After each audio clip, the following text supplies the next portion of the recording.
আসসালামু আলাইকুম সবাইকে। এসএসসি 26-27 পেজের স্টুডেন্টরা দেখো, আজকের এই ক্লাসে হচ্ছে আমরা তোমাদের কেমিস্ট্রি চ্যাপ্টার 7 রাসায়নিক বিক্রিয়ার লেকচার 3 করব। সো গত ক্লাসে আমরা কতটুকু পড়ছিলাম? গত ক্লাসে হচ্ছে আমরা তোমাদের দহন বিক্রিয়া পর্যন্ত পড়ছিলাম, মনে আছে?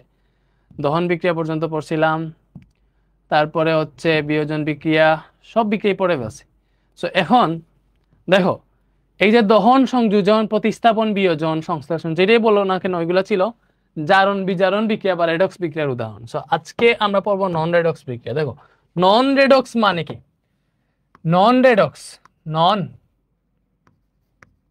নন রেডক্স জিনিসটা বুঝো। এই রেডক্স মানে জারণ বিজারণ, তোমরা জানো। নন মানে কি? না, ঠিক আছে? দ্যাট মিনস নন রেডক্স বিক্রিয়া মানে হইতেছে জারণ বিজারণ বিক্রিয়া নয়। যে বিক্রিয়াটা জারণ বিজারণ বিক্রিয়া নয়, জারণ বিজারণ, জারণ বিজারণ নয়, ঠিক আছে? জারণ বিজারণ বিক্রিয়া নয় যেটা, এটাই হচ্ছে আমাদের নন রেডক্স বিক্রিয়া। এখন নন রেডক্স বিক্রিয়া মানে কি? জারণ বিজারণ বিক্রিয়া নয়। দ্যাট মিনস জারণ বিজারণ মানে কি বলো? যেই বিক্রিয়ায় ইলেকট্রনের স্থানান্তর ঘটে ওইটা জারণ বিজারণ বিক্রিয়া। তাহলে জারণ বিজারণ বিক্রিয়া নয়, অর্থাৎ নন রেডক্স বিক্রিয়ার সংজ্ঞা কি? যে বিক্রিয়ায় ইলেকট্রনের স্থানান্তর ঘটে না, ওইটাই নন রেডক্স বিক্রিয়া। যেমন ধরো, আমি তোমার যদি একটা উদাহরণ দেখাই, এই যে সোডিয়াম হাইড্রোক্সাইড এবং হাইড্রোক্লোরিক অ্যাসিড যদি বিক্রিয়া করে, তাহলে দেখবা এটা থেকে সোডিয়াম এবং ক্লোরিনে বিক্রিয়া করে উৎপন্ন করবে সোডিয়াম ক্লোরাইড, এবং এই OH আর H মিলে উৎপন্ন করবে H2O। তাহলে এই জায়গাটা ভালো মতো খেয়াল করো, এটাতে ইলেকট্রনের স্থানান্তর ঘটছে কিনা এটা তুমি কেমনে চেক করবা? তুমি দেখো, এখানে বিক্রিয়কের প্রত্যেকটার জারণ সংখ্যা বের করো। এই জায়গায় সোডিয়ামের জারণ সংখ্যা +1, অক্সিজেনের -2, হাইড্রোজেনের +1, এই জায়গায় হাইড্রোজেনের +1, ক্লোরিনের -1। তুমি জারণ সংখ্যা তো বের করতে পারবা। এখানে সোডিয়ামের জারণ সংখ্যা +1 হবে, ক্লোরিনেরটাও -1 হবে। হিসাব করে দেখো, হাইড্রোজেনের জারণ সংখ্যা +1, অক্সিজেনের জারণ সংখ্যা -2। তাহলে তুমি চিন্তা করে দেখো, এই জায়গায় সোডিয়ামের জারণ সংখ্যা +1, এই জায়গায় সোডিয়ামের জারণ সংখ্যা +1। দ্যাট মিনস সোডিয়ামের জারণ সংখ্যার কি কোনো চেঞ্জ হয়েছে? জারণ মানের কোনো চেঞ্জ হয়েছে? এই যে এটা বিক্রিয়ক, এটা উৎপাদ। সো বিক্রিয়ক এবং উৎপাদে গিয়ে যদি কোনোটারই জারণ মান চেঞ্জ না হয়, দ্যাট মিনস ওইটাতে তো ইলেকট্রনের স্থানান্তর ঘটে নাই, ওইটা জারণ বিজারণ বিক্রিয়া নয়। এই যে এখানে অক্সিজেনের জারণ মান -2, এই জায়গায় অক্সিজেনের জারণ মান -2, হয় নাই, জারণ বিজারণ নয়। এই জায়গায় হাইড্রোজেনের জারণ সংখ্যা কত? +1, এই জায়গায় হাইড্রোজেনের জারণ সংখ্যা +1, এখানে হাইড্রোজেনের জারণ সংখ্যা +1, কোনো চেঞ্জ হয় না। ক্লোরিনের জারণ সংখ্যা -1, উৎপাদক ক্লোরিনের জারণ সংখ্যা -1। সো জারণ মানে কোনো পরিবর্তন হয় না। দ্যাট মিনস এটা হচ্ছে আমাদের কি? নন রেডক্স বিক্রিয়া বা জারণ বিজারণ বিক্রিয়া নয়, কজ এগুলাতে ইলেকট্রনের স্থানান্তর ঘটে নাই। এখন এই যে নন রেডক্স বিক্রিয়া আমরা তোমাকে পড়াইছিলাম, মনে আছে? যে নন রেডক্স বিক্রিয়া কয়েক ধরনের। স্পেশালি নন রেডক্স বিক্রিয়ার মধ্যে তুমি পাবে একটা প্রশমন বিক্রিয়া, একটা পাবা প্রশমন বিক্রিয়া, ঠিক আছে? এবং আরেকটা পাবা হইতেছে তুমি অধক্ষেপণ বিক্রিয়া। কি বলছি? প্রশমন বিক্রিয়া এবং অধক্ষেপণ বিক্রিয়া, প্রশমন বিক্রিয়া এবং অধক্ষেপণ বিক্রিয়া। এখন প্রশমন বিক্রিয়া জিনিসটা কি বলো? এই যে নন রেডক্সের মধ্যে কি কি আছে? প্রশমন বিক্রিয়া, অধক্ষেপণ বিক্রিয়া। এখন প্রশমন বিক্রিয়া কি ভাইয়া? প্রশমন বিক্রিয়া হইতেছে অ্যাসিড আর ক্ষারের দেখো, অ্যাসিড আর ক্ষার বিক্রিয়া করে যদি তোমার লবণের পানি উৎপন্ন করে, তাহলে ওইটাই প্রশমন বিক্রিয়া। কি বলছি? অ্যাসিড আর ক্ষার বিক্রিয়া করে যদি লবণের পানি উৎপন্ন করে, ওইটাই প্রশমন বিক্রিয়া। দেখো, যেই বিক্রিয়াটা ক্ষারক ও অম্লের মধ্যে হয়, মানে ক্ষার আর অ্যাসিডের মধ্যে হয়, ঠিক আছে? তো ক্ষার আর অ্যাসিডের মধ্যে বিক্রিয়ার মাধ্যমে লবণ ও পানি সৃষ্টি হওয়াকে প্রশমন বিক্রিয়া বলে। শেষ। প্রশমন বিক্রিয়া জিনিসটা কি? অ্যাসিড আর ক্ষার বিক্রিয়া করে লবণ আর পানি উৎপন্ন করবে। যে একটু আগে যেটা আমরা দেখছি, এই সোডিয়াম হাইড্রোক্সাইড, এটা একটা ক্ষার, হাইড্রোক্লোরিক অ্যাসিড, এটা একটা অ্যাসিড, এই দুটা বিক্রিয়া করবে, সোডিয়াম আর ক্লোরিনে বিক্রিয়া করে উৎপন্ন করলো সোডিয়াম ক্লোরাইড, H আর OH একসাথে মিলে উৎপন্ন করলো পানি। তাহলে দেখো, এটা হচ্ছে ক্ষার, এটা অ্যাসিড। সো ক্ষার আর অ্যাসিড পরস্পর বিক্রিয়া করে আমার এই জায়গায় লবণ উৎপন্ন করছে, এই জায়গায় পানি উৎপন্ন করছে। তো ক্ষার আর অ্যাসিডে যদি বিক্রিয়া করে লবণ আর পানি উৎপন্ন করে, তাহলে এইটা যে বিক্রিয়া, ওইটার নাম প্রশমন বিক্রিয়া। দ্যাট মিনস এটা প্রশমন বিক্রিয়া। প্রশমন বিক্রিয়ায় সবসময় তাপ উৎপন্ন হয়। দ্যাট মিনস প্রশমন বিক্রিয়া সবসময় তাপ উৎপাদী বিক্রিয়া। প্রশমন বিক্রিয়া সবসময় তাপ উৎপন্ন হয়, এটা মনে রাখবা। প্রশমন বিক্রিয়া তাপ উৎপাদী বিক্রিয়া, প্রশমন বিক্রিয়া তাপ উৎপাদী বিক্রিয়া,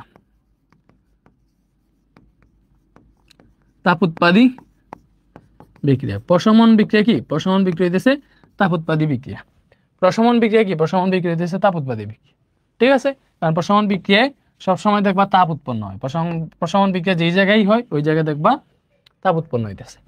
আরেকটা লিখি, মনে করো যে সালফিউরিক অ্যাসিড H2SO4, এই সালফিউরিক অ্যাসিড যদি তোমার হাইড্রোক্লোরিক অ্যাসিডের সাথে বিক্রিয়া করে, এই সালফিউরিক অ্যাসিড তো সোডিয়াম হাইড্রোক্সাইড, মনে করো এই যে সালফিউরিক অ্যাসিড আমার, এটা হচ্ছে অ্যাসিড, এটা ক্ষার, সেটা হচ্ছে সোডিয়াম হাইড্রোক্সাইড, এটার সাথে বিক্রিয়া করতেছে, তাইলে কি উৎপন্ন করবে বলো? এই যে দেখো এখানে সালফেট আর সোডিয়াম আছে, সোডিয়ামের যোজনী হইতেছে 1, সালফেটের যোজনী হইতেছে 2, তাইলে এরা যখন বিক্রিয়া করবে, সোডিয়াম আর সালফেট যখন 1 হবে তখন দুজনের আদান প্রদান হবে। তাইলে সালফেটের যোজনী 2 এটা সোডিয়ামের কাছে আসবে, আর সোডিয়ামের যোজনী 1 সালফেটের কাছে যাবে, তাহলে এখান থেকে উৎপন্ন হবে সোডিয়াম সালফেট। দেখো এখানে 2টা সোডিয়াম লাগতেছে, দ্যাট মিনস এই জায়গায় 2 দিবা, হয়ে যাবে। এখন সমতাকরণ করো, সমতা হয়ে গেছে, দেখো সোডিয়াম 2টা, এখানে সোডিয়াম 2টা দিয়ে দিছি, তাহলে এইখানে হাইড্রোজেন কয়টা? 2টা, এখানে আরো 2টা, কয়টা হলো? 4টা, আর অক্সিজেন 2টা আছে, ওইগুলো মিলে আমাদের 2 মোল পানি উৎপন্ন হবে। শেষ। দেখো এই যে এটা উৎপন্ন হয়েছে, এই যে সোডিয়াম ক্লোরাইড, এটা খাবার লবণ, তুমি জানো H2O পানি, এটা তো এমনিতেই জানো। এখানে যে সোডিয়াম সালফেট উৎপন্ন হয়েছে, এটা এক ধরনের লবণ, এটাও কি এক ধরনের লবণ, এটা কি, এটা হচ্ছে তোমার পানি। তো আশা করি বুঝতে পারছো। এমনকি অ্যান্টাসিড ঔষধ যে তোমরা খাও, দেখো অ্যান্টাসিড ঔষধ আমাদের, আমরা যখন অতিরিক্ত হাইড্রোক্লোরিক অ্যাসিড, মনে করো আমাদের আমরা যখনই অতিরিক্ত হাইড্রোক্লোরিক অ্যাসিড আমাদের পেটের মধ্যে হয়ে যায়, তখন গ্যাস হয়। এই গ্যাসটা মূলত অতিরিক্ত হাইড্রোক্লোরিক অ্যাসিডিটির জন্যই হয়, ঠিক আছে? তখন ডাক্তার আমাদের অ্যান্টাসিড ঔষধ দেয়, যার ফলে আমাদের কি হয়, দেখো আমাদের, আমরা সুস্থ হয়ে যাই। সো অ্যান্টাসিড ঔষধ মূলত হইতেছে ম্যাগনেসিয়াম হাইড্রোক্সাইড এবং অ্যালুমিনিয়াম হাইড্রোক্সাইড, এই দুইটার মিশ্রণ, ঠিক আছে? ম্যাগনেসিয়াম হাইড্রোক্সাইড এবং অ্যালুমিনিয়াম হাইড্রোক্সাইডের মিশ্রণ হচ্ছে অ্যান্টাসিড ঔষধ। এইগুলাই হচ্ছে অ্যান্টাসিড ঔষধ। অ্যান্টাসিড ঔষধ এইগুলা, এই জিনিসগুলাই থাকে অ্যান্টাসিড ঔষধ। এখন অ্যান্টাসিড ঔষধ কিভাবে কাজ করে দেখো, প্রশমন বিক্রিয়া, দেখো অ্যাসিড আর ক্ষার বিক্রিয়া করে লবণ আর পানি উৎপন্ন করতেছে। ভালো মতো চিন্তা করো, অ্যাসিড কত মারাত্মক একটা জিনিস, ক্ষার কত মারাত্মক একটা জিনিস, দুইটা যখন বিক্রিয়া করে উৎপন্ন করতেছে লবণ আর পানি। লবণ তো খাওয়া যায়, এগুলা কত স্বাভাবিক, পানি মানে নিরপেক্ষ জিনিস উৎপন্ন করতেছে, দেখতেছো? অ্যাসিড আর ক্ষার বিক্রিয়া করে নিরপেক্ষ জিনিস উৎপন্ন করতেছে। তো সেম ভাবে আমার পেটে যখন আমি অতিরিক্ত হাইড্রোক্লোরিক অ্যাসিড হয়ে গেল, তখন আমাকে মনে করো ডাক্তার অ্যান্টাসিড ঔষধ দিল, ম্যাগনেসিয়াম হাইড্রোক্সাইড, ঠিক আছে? এইটা আমার পেটে যে হাইড্রোক্লোরিক অ্যাসিড আছে, এটার সাথে বিক্রিয়া করে লবণ আর পানি উৎপন্ন করবে। এই পানিটা আমাদের মূত্রের মাধ্যমে চলে যাবে, আর লবণটা হচ্ছে ঘামের মাধ্যমে বের হয়ে চলে আসবে। শেষ। কেমনে দেখাই, এই যে ম্যাগনেসিয়াম ক্লোরিনের সাথে বিক্রিয়া করলে ম্যাগনেসিয়াম ক্লোরাইড উৎপন্ন করবে। এখানে জানো যোজনী আদান প্রদান হইলে ম্যাগনেসিয়ামের যোজনী 2 ক্লোরিনে গেছে, ক্লোরিনের যোজনী 1 ম্যাগনেসিয়ামে আসছে। শেষ।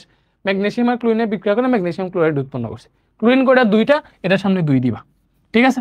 এখন দেখো এখানে 2টা হাইড্রোজেন, এখানে 2টা হাইড্রোজেন, টোটাল 4টা হাইড্রোজেন, অক্সিজেন 2টা, তাহলে এখান থেকে উৎপন্ন হবে 2H2। তাহলে তুমি চিন্তা করো, এই যে এটা ক্ষার ছিল, এইটা অ্যাসিড, এটা উৎপন্ন হয়েছে লবণ, এটা উৎপন্ন হয়েছে পানি, তাহলে এটাও একটা প্রশমন বিক্রিয়া।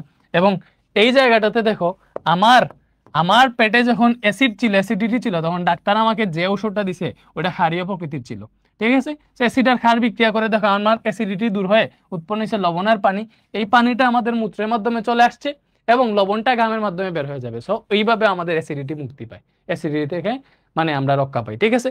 সেম ভাবে মনে করো অ্যালুমিনিয়াম হাইড্রোক্সাইড যদি হইতো, যে অ্যালুমিনিয়াম হাইড্রোক্সাইড AlOH3, তো ওইটা মনে করো হাইড্রোক্লোরিক অ্যাসিডের সাথে বিক্রিয়া করতেছে, তো ওই জায়গায় অ্যালুমিনিয়াম ক্লোরিনের সাথে বিক্রিয়া করলে অ্যালুমিনিয়ামের যোজনী 3, ওইটা ক্লোরিনে যাবে, তাহলে অ্যালুমিনিয়াম ক্লোরাইড এইভাবে উৎপন্ন হবে।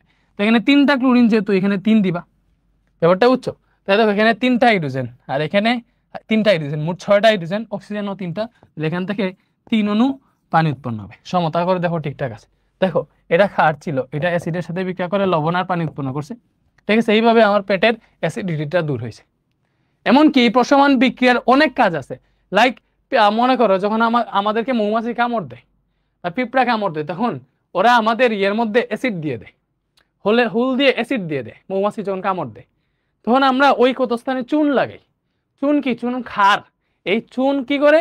মৌমাছি যে অ্যাসিডটা দিছে ওইটার সাথে বিক্রিয়া করে ওইটারে তোমার নিরপেক্ষ করে ফেলে, লবণ আর পানি মনে করে উৎপন্ন করে ফেলে। শেষ। আমার জ্বালা যন্ত্রণা দূর হয়ে যায়। তো প্রশমন বিক্রিয়া অনেক কাজ আছে, সামনে আরো দেখবো। তো এটা হচ্ছে প্রশমন বিক্রিয়া, মূলত অ্যাসিড আর ক্ষারের মধ্যে যদি বিক্রিয়া করে এবং ওইটা থেকে যদি লবণ আর পানি উৎপন্ন হয়, তাহলে ওইটাই প্রশমন বিক্রিয়া। এরপর হইতেছে অধক্ষেপণ বিক্রিয়া। অধক্ষেপণ বিক্রিয়াটা মূলত হইতেছে, মনে করো এমন 2টা বিক্রিয়ক বা কয়েকটা বিক্রিয়ক যেগুলা দ্রবণীয়, পানিতে দ্রবীভূত হয়, তো ওইগুলা বিক্রিয়া করে যদি কোনো কঠিন বা এমন একটা পদার্থ, এমন একটা উৎপাদ সৃষ্টি করলো যেটা পানিতে দ্রবীভূত হয় না, অদ্রবণীয়, তখন ওইটা কি হয়, ওইটা হচ্ছে পাত্রের তলানিতে জমে থাকে। ওই যে জমা পাত্রের তলানিতে যেটা জমছে ওইটাই হচ্ছে অদক্ষেপ। কি বলছি, মনে করো যে আমার কয়েকটা বিক্রিয়ক আছে, ওইগুলা পানিতে দ্রবীভূত হয় বা দ্রবণীয়, ওইগুলা বিক্রিয়া করে এমন একটা উৎপাদ উৎপন্ন করছে যে এটা পানিতে দ্রবীভূত হয় না। তখন ওইটা কি হয়, তখন ওইটা পাত্রের তলায় অদক্ষেপ রূপে জমা হয়। ঠিক আছে, এবং এখানে যে বিক্রিয়াটা হয় এটাই অদক্ষেপণ বিক্রিয়া। দেখো কি লিখছে, যে বিক্রিয়ায় দ্রবণীয় বিক্রিয়ক, দ্রবণীয় বিক্রিয়ক মানে কি, যে বিক্রিয়ক গুলা পানিতে দ্রবীভূত হয়। তো দ্রবণীয় বিক্রিয়ক পদার্থ বিক্রিয়া করে অদ্রবণীয় কঠিন উৎপাদে পরিণত হয়, তখন তাকে অদক্ষেপণ বিক্রিয়া বলে। ব্যাপারটা বুঝতে পারছো? অদক্ষেপণ বিক্রিয়া কি, যখন আমার পানিতে দ্রবণীয় বিক্রিয়ক গুলা বিক্রিয়া করে পানিতে অদ্রবণীয় কঠিন উৎপাদ উৎপন্ন করবে, তখনই তাকে অদক্ষেপণ বিক্রিয়া বলে। অদক্ষেপণ বিক্রিয়ার উদাহরণ যদি বেয়া দেই তাহলে অনেক উদাহরণ আছে। ফার্স্টেই তোমরা এই যে অদক্ষেপণ বিক্রিয়ার একটা উদাহরণ, আচ্ছা তোমার সোডিয়াম ক্লোরাইড, দেখো এটা বইয়ের প্রথম উদাহরণ, সোডিয়াম ক্লোরাইড এবং অ্যাকুয়াস, মানে সোডিয়াম ক্লোরাইড লবণ, এটা পানিতে জলীয় দ্রবণে দ্রবীভূত হয়।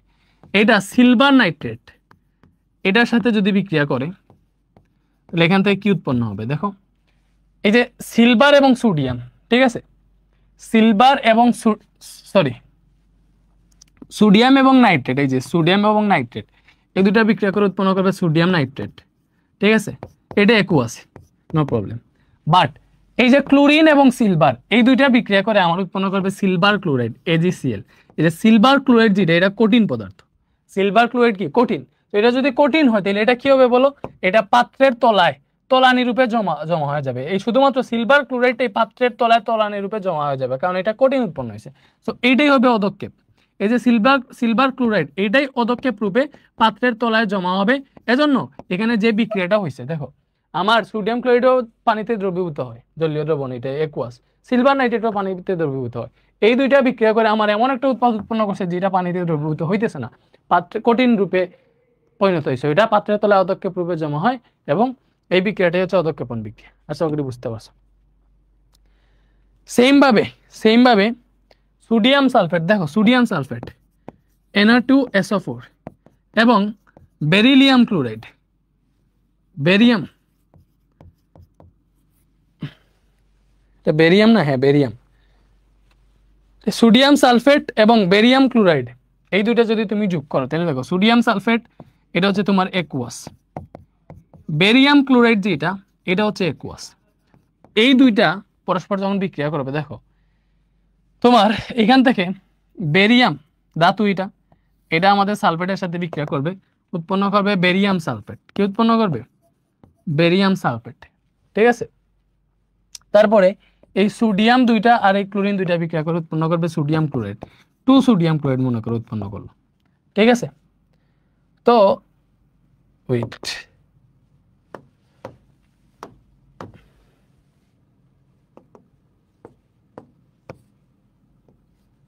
ওকে, তো এই জায়গাটাতে এই যে বেরিয়াম সালফেট যেটা দেখতেছো, এই বেরিয়াম সালফেটটা হয় কঠিন। ঠিক আছে, এবং এইটা পাত্রের তলায় তলানি রূপে জমা হয় বা অদক্ষেপ রূপে জমা হয়। এই বেরিয়াম সালফেটটা এটাই হচ্ছে অদক্ষেপ রূপে জমা হয়, এবং এই বিক্রিয়াটাই অদক্ষেপণ বিক্রিয়া। এবং এই যে সোডিয়াম ক্লোরাইড এটা তো তোমার দ্রবীভূত হয়ে যাবে অ্যাকুয়াস, এটা তুমি জানো সবাই। ঠিক আছে, তারপরে আরো আছে, মনে করো এই যে অ্যালুমিনিয়াম ক্লোরাইড, অ্যালুমিনিয়াম ক্লোরাইড না, এটা হচ্ছে হ্যাঁ অ্যালুমিনিয়াম ক্লোরাইড যদি পানির সাথে বিক্রিয়া করা হয়। আচ্ছা, এটা তোমাকে আদ্র বিশ্লেষণ বিক্রিয়াতে দেখাবো। আরেকটা জিনিস দেখো, এতটুকুই থাক। দেখো অদক্ষেপণ বিক্রিয়া তোমার বই এই দুইটা দিয়ে দেওয়া। ঠিক আছে, এগুলাই যদি জানো মোটামুটি এগুলা থেকে ঘুরে ফিরে আসবে। অদক্ষেপণ বিক্রিয়া হচ্ছে যে বিক্রিয়ায় তোমার বিক্রিয়কগুলা পানিতে দ্রবীভূত হয়। ঠিক আছে, তো ওইগুলা দ্রবণীয় থাকে আর কি। ঠিক আছে, তো ওইগুলা যখন বিক্রিয়া করে অদ্রবণীয় কোনো উৎপাদ উৎপন্ন করে, তখনই এটা ওই উৎপাদটা পাত্রের তলায় অদক্ষেপ হিসেবে জমা হয়, এবং এই পুরো বিক্রিয়াটাকে অদক্ষেপণ বিক্রিয়া বলে। আশা করি বুঝতে পারছো। আমরা বিভিন্ন ধরনের বিক্রিয়া দেখবো। ফার্স্টে হচ্ছে আদ্র বিশ্লেষণ। এই আদ্র বিশ্লেষণ বা পানি বিশ্লেষণ, ঠিক আছে, এই আদ্র বিশ্লেষণ বিক্রিয়া হইতেছে যে বিক্রিয়ায় পানি অন্য কোনো বিক্রিয়কের সাথে বিক্রিয়া করে আলাদা নতুন উৎপাদ উৎপন্ন করে, তখন তাকে আদ্র বিশ্লেষণ বা পানি বিশ্লেষণ বিক্রিয়া বলে। কি বলছি, যে বিক্রিয়ায় পানি একটা বিক্রিয়কের সাথে বিক্রিয়া করে সম্পূর্ণ ভিন্নধর্মী নতুন উৎপাদ উৎপন্ন করবে, তখনই হচ্ছে এটা আদ্র বিশ্লেষণ বিক্রিয়া। দেখো, আদ্র বিশ্লেষণ বা পানি বিশ্লেষণ বিক্রিয়া হচ্ছে কোন রাসায়নিক বিক্রিয়ায় বিক্রিয়ক হিসেবে পানি অন্য কোন যৌগের সাথে বিক্রিয়া করে উৎপাদ উৎপন্ন করলে তাকে আদ্র বিশ্লেষণ বিক্রিয়া বলে। এবং এই আদ্র বিশ্লেষণ বিক্রিয়া অনেক সময় অধক্ষেপণ বিক্রিয়া হয়। আমরা দেখব আদ্র বিশ্লেষণ বিক্রিয়া থেকে যদি অধক্ষেপ সৃষ্টি হয় তখন তারে আদ্র বিশ্লেষণও বলা হয়, অধক্ষেপণ বিক্রিয়াও বলা হয়, দুইটাই বলা হয়। মানে একই বিক্রিয়া অনেক ধরনের বিক্রিয়া প্রতিনিধিত্ব করতে পারে, স্বাভাবিক। দেখো, তোমার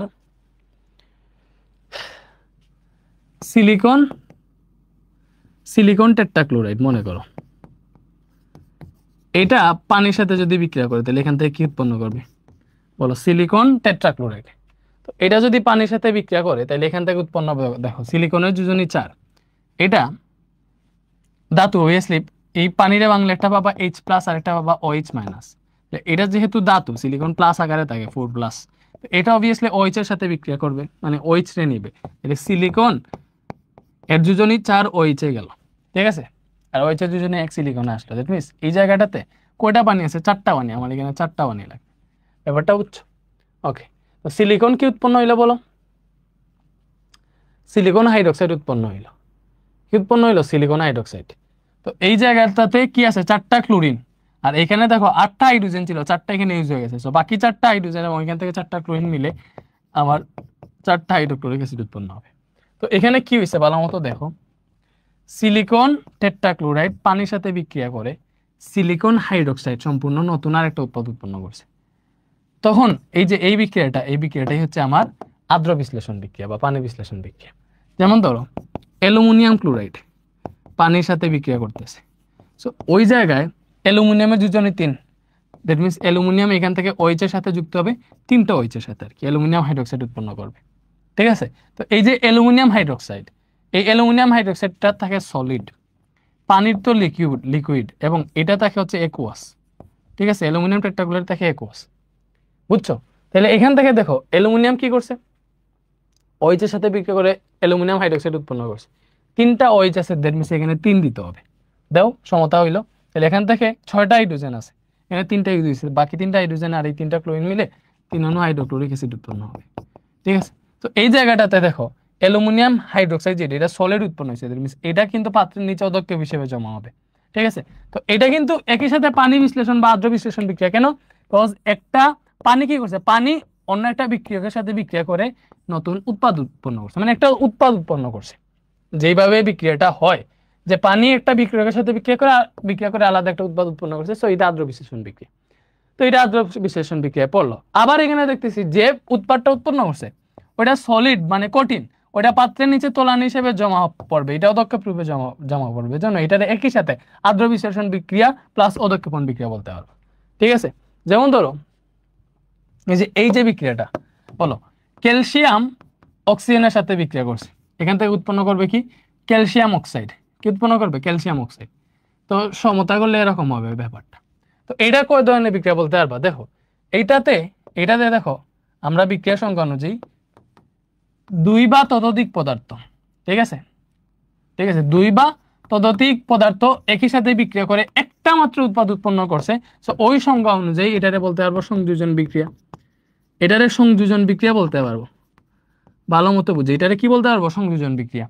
এবং এটাতে দেখো দুইটা মৌলিক পদার্থ একসাথে হয়ে একটা মাত্র যৌগ উৎপন্ন করছে, যেহেতু দুইটা মৌলিক পদার্থ একসাথে হয়ে একটা যৌগ উৎপন্ন করছে, তো এটারে সংযোজনের সাথে সংশ্লেষণ বিক্রিয়াও বলতে পারবো। বলতে পারবো কিনা?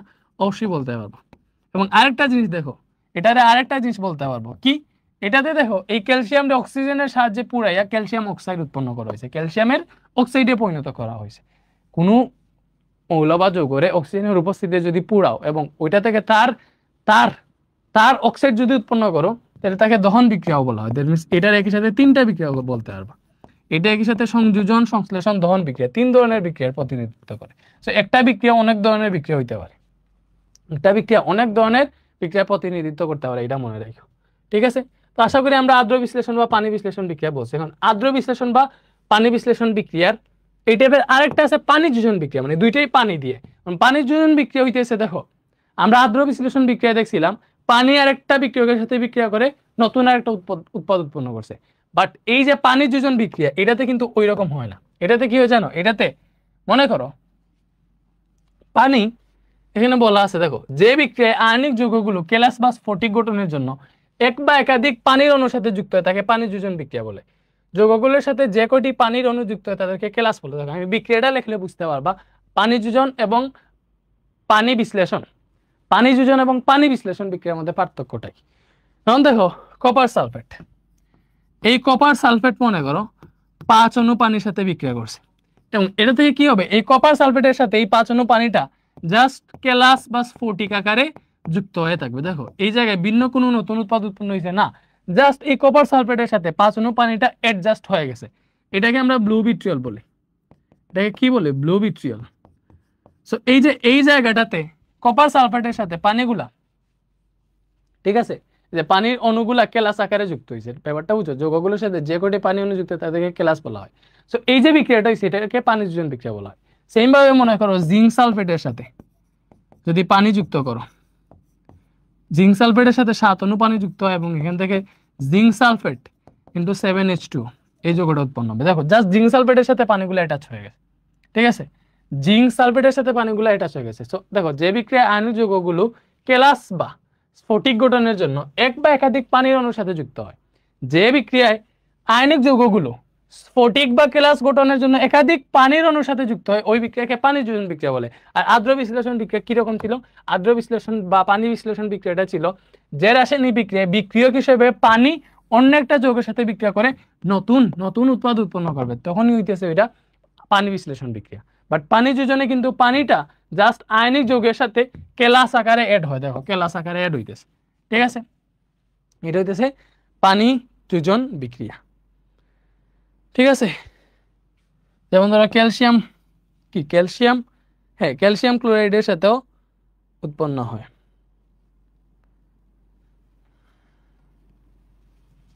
ক্যালসিয়াম ক্লোরাইডের সাথেও যদি 6 অণু পানি যুক্ত করো, এটা থেকে তোমার কি উৎপন্ন হবে, এটা থেকে উৎপন্ন হবে ক্যালসিয়াম ক্লোরাইড 6H2। এটার নাম কি বলো, এটাতে 7টা পানি যুক্ত হয়েছে না, সো এটার নাম হচ্ছে হেপ্টা। 7টা যুক্ত হলে এটার কি বলা হয়, হেপ্টা। 6টা যুক্ত হলে এটার বলা হয় হেক্সা। তাহলে হেপ্টা পানিরে বলা হয় hydrate, hepta hydrate zinc sulphate, এটাই এটাই তো হেপ্টা হাইড্রেট জিঙ্ক সালফেট। উপরেরটা ব্লু ভিট্রিয়ল তো, বাট এটার এমনিতে নাম কি পেন্টাহাইড্রেট কপার সালফেট, এটা হেপ্টাহাইড্রেট জিঙ্ক সালফেট। ওকে, এটা কি, এটা হইতেছে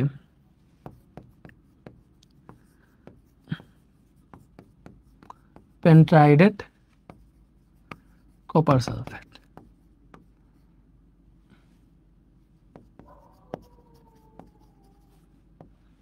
এবং এটা কি বলো, ক্যালসিয়াম ক্লোরাইডের সাথে 6 অণু পানি যুক্ত হয়েছে কেলাস আকারে, জাস্ট এটা হইতেছে 6 অণু পানি যুক্ত হয়েছে জন্য 6 বলা হয় হেক্সা। তাহলে হেক্সাহাইড্রেট, হেক্সাহাইড্রেট ক্যালসিয়াম ক্লোরাইড।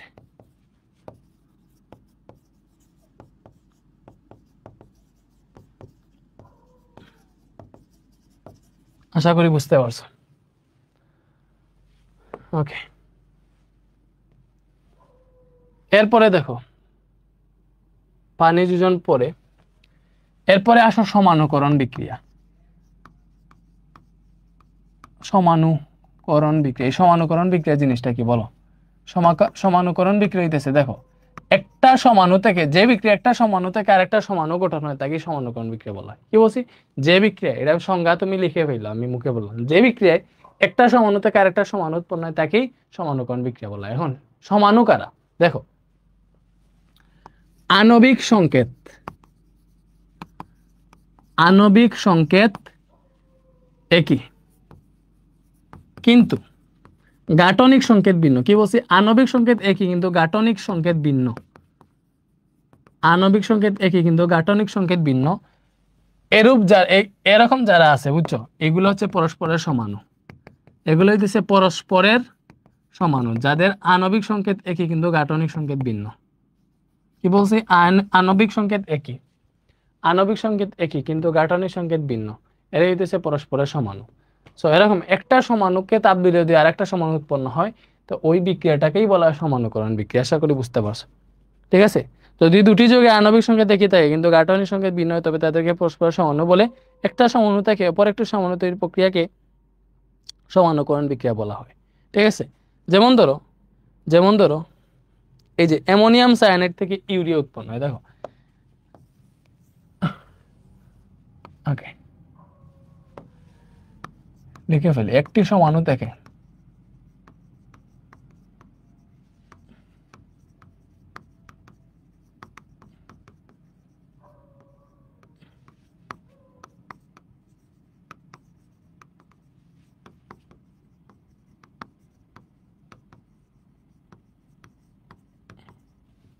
প্রক্রিয়াকে সমাণুকরণ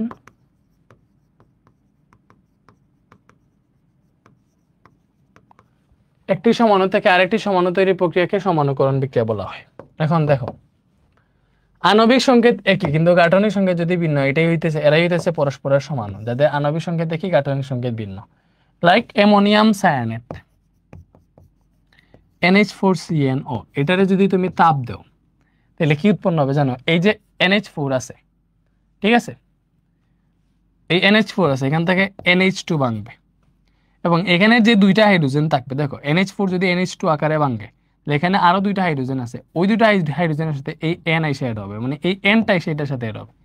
ঠিক আছে, দ্যাট মিন্স এটা দুইটা NH2 হয়ে যাবে, এই NH4 এবং এই Nটা মিলে দুইটা NH2 হয়ে যাবে। দেখো এখানে একটা NH2 হইলো, আরেকটা NH2 হবে এবং মাঝে থাকবে CrO। দেখো কার্বন থাকবে, কার্বনের সাথে অক্সিজেনটা ডাবল বন্ড আকারে এখানে অ্যাড হবে এবং এই জায়গাটাতে আরেকটা NH2 অ্যাড হবে, এরকম। তো এই যে এটাকে বলা হয় অ্যামোনিয়াম সায়ানেট। এটাকে কি বলা হয়? Ammonium cyanate. ওইটারে আমরা তাপ দিয়ে কিসে পরিণত করছি?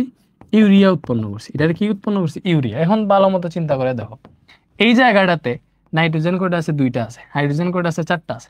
এখানে দেখো নাইট্রোজেন দুইটা আছে, হাইড্রোজেন চারটা আছে, কার্বন একটা, অক্সিজেন একটা, কার্বন একটা, অক্সিজেন একটা। দ্যাট মিন্স এই দুইটারই আণবিক সংকেত একই কিন্তু দুইটার চেহারা ভিন্ন, এটার এক চেহারা, এটার একটা চেহারা। সো এই চেহারার নাম হইতেছে ইউরিয়া, এই চেহারার নাম হইতেছে অ্যামোনিয়াম সায়ানেট। সো যে বিক্রিয়া এরকম একই আণবিক সংকেত থাকবে বাট গাঠনিক সংকেত ভিন্ন যা থাকে তারা হইতেছে পরস্পর সমাণু। তো একটা সমাণু থেকে যখন আরেকটা সমাণু উৎপন্ন হবে তখন এই বিক্রিয়াকে বলা হবে সমাণুকরণ বিক্রিয়া। ব্যাপারটা বুঝতে পারছো?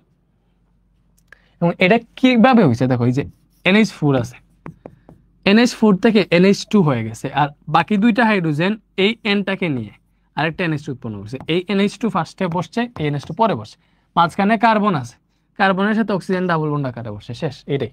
অথবা তুমি এটারে এইভাবেও লিখতে পারো, NH2 bond CO bond NH2, এইভাবে লিখলেও নো প্রবলেম, যেভাবে ইচ্ছা লিখতে পারো। ঠিক আছে, ওকে। এরপরে আছে পলিমারকরণ বিক্রিয়া। এই সবগুলা বিক্রিয়া দেখো নাম সংজ্ঞা সহ দেখো, পলিমারকরণ বিক্রিয়া, এগুলা জানলেই তোমার সব হয়ে যাবে আর কিছু লাগবে না। সো পলিমারকরণ বিক্রিয়া কি? যে বিক্রিয়ায় অসংখ্য মনোমার একসাথে যুক্ত হয়ে একটা বৃহদাকার পলিমার তৈরি করে তাকে পলিমারকরণ বিক্রিয়া বলে। কি বলছি? যে বিক্রিয়ায়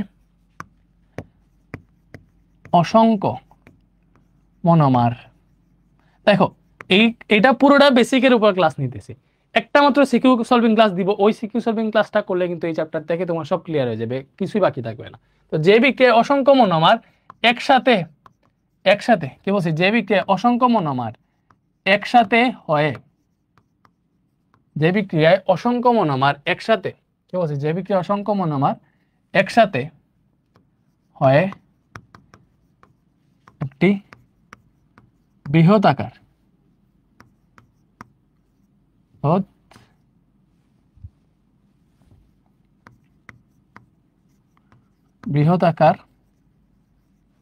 যে বিক্রিয়ায় অসংখ্য মনোমার একসাথে একটি বৃহদাকার পলিমার গঠন করে, একটি বৃহদাকার পলিমার গঠন করে তাকে পলিমারকরণ বিক্রিয়া বলে। কি বলছি? যে বিক্রিয়ায় অসংখ্য মনোমার একসাথে একটা বৃহদাকার পলিমার গঠন করে তাকে পলিমারকরণ বিক্রিয়া বলে। লাইক মনে করো এই যে CH2 ডাবল বন্ড CH2, এটার নাম হচ্ছে ইথিন। তো N সংখ্যক ইথিন, ব্যাপারটা বুঝছো? মানে এরকমও বলতে পারো যে বিক্রিয়ায় অনেকগুলা ক্ষুদ্র ক্ষুদ্র পরমাণু একসাথে গঠন হয়, একসাথে হয় একটা বৃহৎ আকার অণু গঠন করে, তখন ওইটাকে পলিমারকরণ বিক্রিয়া বলে। এবং যে ক্ষুদ্র ক্ষুদ্র পরমাণুগুলো আছে ওইগুলোকে বলা হয় মনোমার, এবং যে বৃহৎ আকার অণুটা গঠন হয় এটাকে বলা হয় পলিমার। ঠিক আছে, মনোমার মানে কি? ক্ষুদ্র ক্ষুদ্র পরমাণু, পলিমার মানে বৃহৎ আকার অণু। সো এন সংখ্যক মনে করো ইথিন।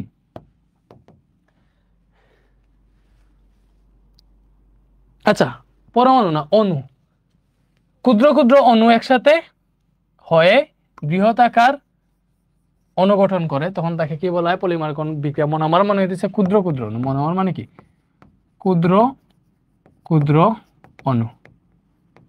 আর পলিমার মানে হচ্ছে বৃহৎ অণু, বৃহৎ অণু, বৃহৎ আকার অণু। এই যে এন সংখ্যক ইথিন আছে, এটারে যদি 1200 অ্যাটমসফিয়ার চাপ, আই থিঙ্ক, হ্যাঁ 1200 অ্যাটমসফিয়ার চাপ, অক্সিজেন এবং 200 ডিগ্রি সেলসিয়াস তাপমাত্রায় এই এন সংখ্যক ইথিন পরমাণু একসাথে হয়, সরি এন সংখ্যক ইথিন অণু একসাথে হয় একটা বৃহৎ আকার অণু গঠন করে, ওইটাই হয় তোমার পলিথিন। কেমনে? ব্যাপারটা বুঝো। এখানে এইভাবে আছে জিনিসটা, এই যে CH2 ডাবল বন্ড CH2, এটার যদি গাঠনিক সংকেতটা লিখো এরকম, কার্বন ডাবল বন্ড কার্বন আছে, কার্বনের 4টা হাত থাকে একটা কার্বনের, এখানে 2টা আছে, বাকি 2টা হাত এইভাবে বের হবে। এই কার্বনের কয়টা আছে? হাত আছে 4টা। ঠিক আছে, তো 2টা এই দিকে বের হবে। ঠিক আছে, এটাতে হাইড্রোজেন, এটাতে হাইড্রোজেন। আচ্ছা, এইভাবে না দিয়ে এই হাতগুলারে নিচের দিকে দিই, ঝামেলা না, এইদিকে হাইড্রোজেন, এটাতে হাইড্রোজেন, এটাতে হাইড্রোজেন, এইভাবে থাকে। দেখো এই CH2 মানে এটা, পরে ডাবল বন্ড, এই CH2 মানে এটা। যখন এরা এড হবে, বুঝছো, এখানে যদি সেম, ভালো মতো বুঝো, এখানে কি আমি সেম আরেকটা ইথিন অণু এড করতে পারবো? পারবো না, যতক্ষণ না পর্যন্ত এরা পরস্পর এখানে কোনো বন্ড আসতেছে ততক্ষণ এড হবে না। এখানে যদি বন্ড পেয়ে যায় তাহলে হাজার হাজার এখানে কি কি হইতে পারবে? ইথিন পরমাণু যুক্ত হইতে পারবে।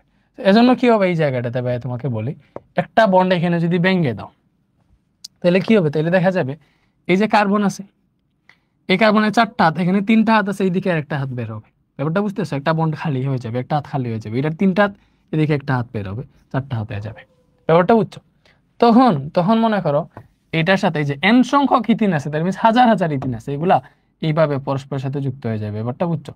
পরস্পরের সাথে কি হবে? যুক্ত হয়ে যাবে, পরস্পরের সাথে যুক্ত হয়ে যাবে। ঠিক আছে, এইভাবে পরস্পরের সাথে যুক্ত হয়ে বৃহৎ আকার অণু গঠন করবে, তখনই হবে এটা কি? বৃহৎ পলিমার বা পলিথিন। সো এটা মূলত এইভাবে থাকে, কার্বন ডাবল বন্ড কার্বন, এদিকে একটা হাত, এইদিকে একটা হাত, এইদিকে একটা হাত, এইদিকে একটা হাত, এখানে হাইড্রোজেন, এখানে হাইড্রোজেন, এখানে হাইড্রোজেন, এখানে হাইড্রোজেন। তো তুমি যদি একটা বন্ড ভেঙে ফেলো, কার্বনের তো 4টা হাত থাকে, এজন্য এইদিকে একটা হাত বের হবে, এইদিকে একটা হাত বের হবে, এবং এন সংখ্যক এরকম ইথিন পরমাণু একসাথে যুক্ত হবে, তখন এটা পলিথিন হয়ে যাবে। সো এটা যদি লিখে দিই CH2 আছে, ভালো মতো বুঝো, CH2 আছে, 2টা বন্ড আছিল, একটা ভেঙে যাবে, একটা বন্ড হবে, পরে CH2। সো এখান থেকে একটা বন্ড ভাঙলে দেখো এইদিকেও একটা বন্ড বের হইতেছে, এইদিকেও একটা বন্ড বের হইতেছে। দেখো এখান থেকে বন্ড একটা ভাঙলে এইদিকে একটা বন্ড, এইদিকে একটা বন্ড বের হইতেছে না? একটা ভাঙলে এটাতে 3টা বন্ড হয়ে যাইতেছে, তখন এইদিকে একটা দেওয়া লাগতেছে, এখানে একটা থাকলে এখানে টোটাল 3টা হইতেছে, এখানে আরেকটা দেওয়া লাগতেছে, এইভাবে। সো এইভাবে এন সংখ্যক ইথিন পরমাণু যুক্ত হয়ে যেটা গঠন করে, এটার নাম হচ্ছে পলিথিন, পলিথিন। সো এখানে দেখো এন সংখ্যক ইথিন থেকে কি হয়েছে? ওরা একসাথে যুক্ত হয়ে বৃহৎ আকার একটা অণু গঠন করছে। এটা বৃহৎ আকার, কিন্তু একসাথে যখন হবে অনেক বড় হবে। সো এখানে যেটা হয়েছে এটার নাম হচ্ছে পলিথিন। সো এই বিক্রিয়াটাই হচ্ছে পলিমারকরণ বিক্রিয়া। আশা করি বুঝতে পারছো, আশা করি বুঝতে পেরেছো। সেম ভাবে পলিপ্রোপিনের একটা বিক্রিয়া আছে। মনে করো প্রোপিন, প্রোপিনের সংকেত কি? CH3 bond CH double bond CH2, এইভাবে তো জিনিসটা। সো পলিমারকরণ বিক্রিয়ার ক্ষেত্রে তোমার হচ্ছে মনে করো ডাবল বন্ড যেটা, এটা ভাঙে, এই জন্য এটা সুবিধার্থে CH3 যেটা আছে, এই CH3 পার্টটাকে আমি উপরের দিকে লিখতে পারি, নো প্রবলেম। মনে করো এইভাবে লিখলাম CH3। সো এটার নাম হচ্ছে আমাদের প্রোপিন। এটা কি? এটা হচ্ছে প্রোপিন। সো এই প্রোপিনকে যদি টাইটানিয়াম ক্লোরাইড, তারপরে এই প্রভাবকগুলোর উপস্থিতিতে হেপ্টেন দ্রাবককে দ্রবীভূত করো, তাহলে এটা দেখে এই যে ডাবল বন্ড আছে, এই যে সিএইচ, এখানে তো CH3 আছে, এই ডাবল বন্ডটা ভেঙে যাবে। দেখো দুইটা বন্ড আছে, ভেঙে যাবে, এদিকে একটা বন্ড বের হবে, এই CH2 এদিকে একটা বন্ড বের হবে, N সংখ্যক প্রোপিন যুক্ত হবে এবং এটার নাম হবে পলিপ্রোপিন। সো এই বিক্রিয়াটার নাম হইতেছে পলিমারকরণ বিক্রিয়া। আশা করি বুঝতে পারছো। এই ব্যাপারগুলো চ্যাপ্টার 11 আরো ক্লিয়ার হবে। শেষ, আমাদের বিভিন্ন রকম বিক্রিয়া শেষ। এখন জাস্ট কয়েকটা বিক্রিয়া দেখবো, এখানে লেখাই আছে। দেখো লোহায় মরিচা পড়া, লোহায় কেমনে মরিচা পড়ে? এই যে লোহা আছে, লোহা যখন স্বাভাবিকভাবে তাকে আর কি, তখন মনে করো এই নিচ থেকে তো লাইট জ্বালানো নাই, এই জন্য কালো কালো লাগতেছে। আমি তো বলি কালো কেন লাগতেছে, এই যে এখন তো সুন্দর লাগতেছে। আরে দেখছো, এ হাসিব লাইট জ্বালাইয়া দেয় নাই, হাসিবের একটা দাঁড়িয়ে দিই। এ হাসিব, এ হাসিব, হাসিব কি ঘুমাই গেছে? ওরে বইলা আমি ডাকছি, আমি তো বলি আমার কালো কালো লাগে কেন, এখন ঠিক আছে না? হ্যাঁ দেখো, লোহা, লোহা এমন একটা জিনিস, লোহাতে মনে করো খুব স্বাভাবিকভাবে মরিচা পড়ে। মরিচা জিনিসটা কি?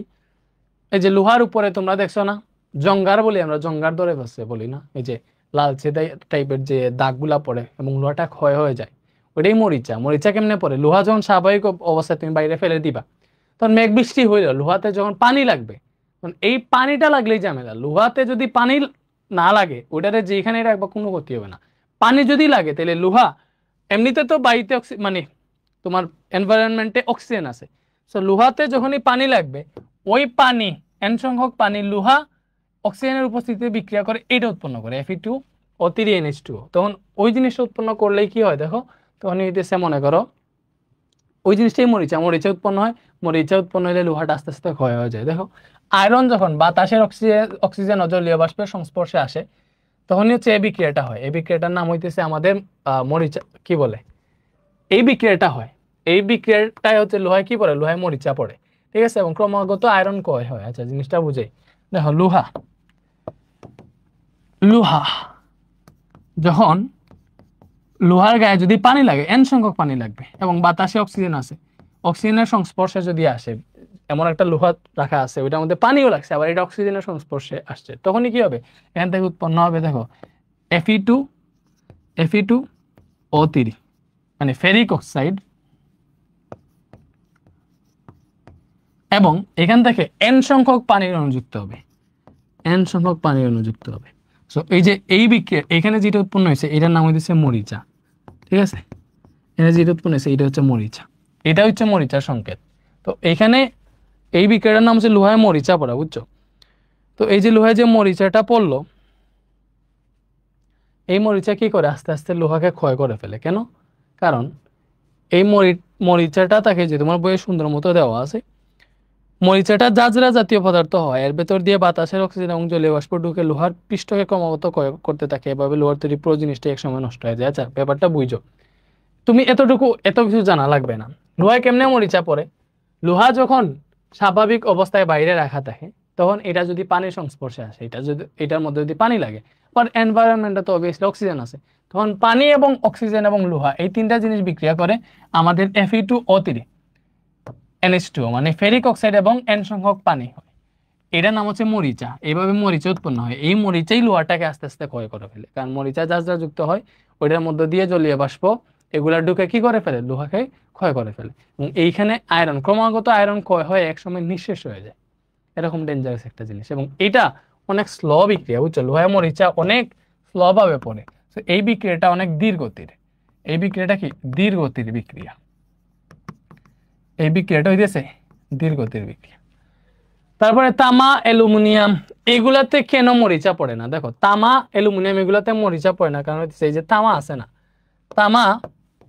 তামার সঙ্গে যখন তামা বাতাসের যে অক্সিজেন আছে, এই বাতাসের অক্সিজেনের সাথে বিক্রিয়া করে উৎপন্ন করে, দেখো তামা বাতাসের অক্সিজেনের সাথে বিক্রিয়া করে উৎপন্ন করে কপার অক্সাইড। এই যে কপার অক্সাইড উৎপন্ন হয়, এই কপার অক্সাইডটা কি হয়ে যায়, মনে করো তামা আছে না, তামার আশেপাশে এটা একটা আবরণ সৃষ্টি করে ফেলে। যখনই তামা বাতাসে অক্সিজেনের সাথে বিক্রিয়া করে, যে এটা উৎপন্ন করে কপার অক্সাইড, তখনই কি হয়ে যায়, তখনই হচ্ছে এটার একটা আস্তরণ পড়ে যায় তোমার চারপাশে, তামার জিনিসের চারপাশে, এরপরে এটার মধ্যে আর কোনো ক্ষতি হয় না, মরিচা পড়ে না, ঠিক আছে, পানি আর ঢুকতে পারে না। ব্যাপারটা বুঝছো? সেম ভাবে অ্যালুমিনিয়াম বাতাসের অক্সিজেনের সাথে বিক্রিয়া করে অ্যালুমিনিয়াম অক্সাইডের আস্তরণ পড়ে, যার ফলে উক্ত আস্তরণ পড়লে বাতাসের অক্সিজেন তা ভেদ করতে পারে না এবং ক্ষতি হয় না। ব্যাপারটা বুঝছো? এই তামা এবং অ্যালুমিনিয়াম ক্ষয় হয় না কেন? কারণ তামা বাতাসের অক্সিজেনের সংস্পর্শে আসলে কপার অক্সাইড উৎপন্ন করে, এবং অ্যালুমিনিয়াম বাতাসের অক্সিজেনের সংস্পর্শে আসলে অ্যালুমিনিয়াম অক্সাইড উৎপন্ন করে। এই যে অ্যালুমিনিয়াম অক্সাইডটা কেমনে উৎপন্ন হয়? অ্যালুমিনিয়াম অক্সাইড উৎপন্ন হয় এইভাবে, যে অ্যালুমিনিয়াম অক্সিজেনের সাথে বিক্রিয়া করতেছে, অ্যালুমিনিয়ামের যোজনী 3, অক্সিজেনের যোজনী 2, আদান প্রদান হইল, ঠিক আছে। তাহলে সমতা করতে গেলে দেখতেছি এখানে দেখো অক্সিজেন 3টা আছে, এখানে 2টা আছে, তো হবে না। এখানে যদি আমরা 3 দেই তখন 6টা অক্সিজেন হবে, এখানে 2 দিলে 6টা অক্সিজেন হবে, মিলে যাবে। বাট অ্যালুমিনিয়াম 4টা হয়ে গেছে। সো এইটা হচ্ছে মূলত বিক্রিয়া। সো এইভাবে অ্যালুমিনিয়াম অক্সিজেনের সংস্পর্শে এসে অ্যালুমিনিয়াম অক্সাইড উৎপন্ন করে এবং এইটার আস্তরণ পড়ে যায় অ্যালুমিনিয়ামের চারপাশে, যার ফলে বাতাসের অক্সিজেনগুলা এই আস্তরণ পড়ে গেলে বাকি অক্সিজেন তা ভেদ করতে পারে না এবং আর কিছু মনে করো এটার মধ্যে ঢুকতে পারে না। এর জন্য হচ্ছে তোমার অ্যালুমিনিয়াম আর কপারের ক্ষয়ক্ষতি হয় না, ঠিক আছে।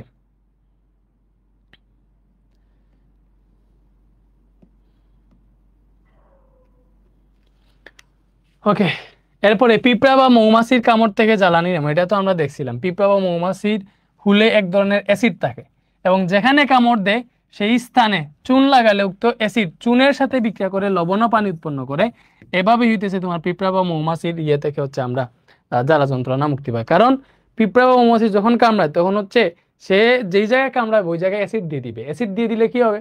আমরা যখন চুন লাগাবো, চুন হইতেছে ক্ষার, অ্যাসিড আর ক্ষার বিক্রিয়া করলে প্রশমন বিক্রিয়া হবে। সো এখানে প্রশমন বিক্রিয়া হইলে লবণার পানি উৎপন্ন হবে এবং লবণার পানি উৎপন্ন হইলে জ্বালা যন্ত্রণা নিরাময় পাবো, ঠিক আছে। এবং এই যে এইখানে এই বিক্রিয়াটা মূলত প্রশমন বিক্রিয়ার জন্য আমরা এই জিনিসটা হচ্ছে। প্রশমন বিক্রিয়ার অনেক উপকারিতা আছে, যেমন ধরো এই যে পিঁপড়া টিপড়া কামড়াইলে তারপরে আমাদের অ্যাসিডিটি যখন হয় তখন কি হয়? আমরা অ্যান্টাসিড ওষুধ খাই, ওইটার জন্য প্রশমন বিক্রিয়ার ফলে আমরা কি হয়, অ্যাসিডিটি দূর হয়। তারপরে হচ্ছে জমিতে অনেক সময় উর্বরতা, মনে করি অ্যাসিডিটি বেড়ে গেলে আমরা কি দিই? চুন দিই, অথবা ক্ষারকত্ব বেড়ে গেলে অ্যামোনিয়াম সালফেট দিই। সো এগুলা দিয়ে হচ্ছে জমির উর্বরতা ব্যালেন্সে আনি। তো এখানে প্রশমন বিক্রিয়ার অনেক কাজ আছে। তারপরে শ্বসন, দেখো শ্বসনে কি কি হয়, দেখো শ্বসনের যে বিক্রিয়াটা, শ্বসনে হয় তোমার শ্বসন, দেখো ফার্স্টে গাছ কি করে? সালোক সংশ্লেষণ করে। সালোক সংশ্লেষণের ফলে কি হয় বলো? সালোক সংশ্লেষণ করলে অক্সিজেন এবং কার্বন ডাইঅক্সাইড উৎপন্ন হয়, ঠিক আছে। অক্সিজেন এবং কার্বন ডাইঅক্সাইড উৎপন্ন হয়। এরপরে এরপরে ওই যে উদ্ভিদ সালোক সংশ্লেষণ করে, সালোক সংশ্লেষণ করলে গ্লুকোজ এবং অক্সিজেন উৎপন্ন করে। উৎপন্ন যে গ্লুকোজ আছে C6H12O6, ওইটা রাতের বেলা শ্বসন হয়, তোমরা জানো। ওইটা যখন শ্বসন হয় তখন এটা হচ্ছে এই যে গ্লুকোজ আছে এটা অক্সিজেনের সংস্পর্শে আইসা ভাঙ্গা কার্বন ডাইঅক্সাইড এবং পানি এবং শক্তি উৎপন্ন করে। যেমন ধরো অক্সিজেনের উপস্থিতিতে এটা ভাঙ্গা কি উৎপন্ন করবে? Carbon dioxide. তো 6টা কার্বন আছে, এখান থেকে কার্বন ডাইঅক্সাইড উৎপন্ন হবে 6 অণু, ঠিক আছে। তারপরে কি উৎপন্ন হবে বলো? তাইলে এখানে অক্সিজেন 6টা দিলাম, এরপর উৎপন্ন হবে এই যে 12টা হাইড্রোজেন এবং 6টা অক্সিজেন মিলে 6 অণু পানি উৎপন্ন করবে, এরপরে শক্তি উৎপন্ন করবে। বিক্রিয়াটা বুঝছো? এটার নাম হইতেছে গ্লুকোজ। এটার নাম কি? এটার নাম হইতেছে গ্লুকোজ। সো গ্লুকোজ অক্সিজেনের সাথে বিক্রিয়া করে কার্বন ডাইঅক্সাইড, পানি এবং শক্তি উৎপন্ন করে। এই বিক্রিয়াটাই তোমার হচ্ছে শ্বসন বিক্রিয়া। এইভাবেই শ্বসন হয়।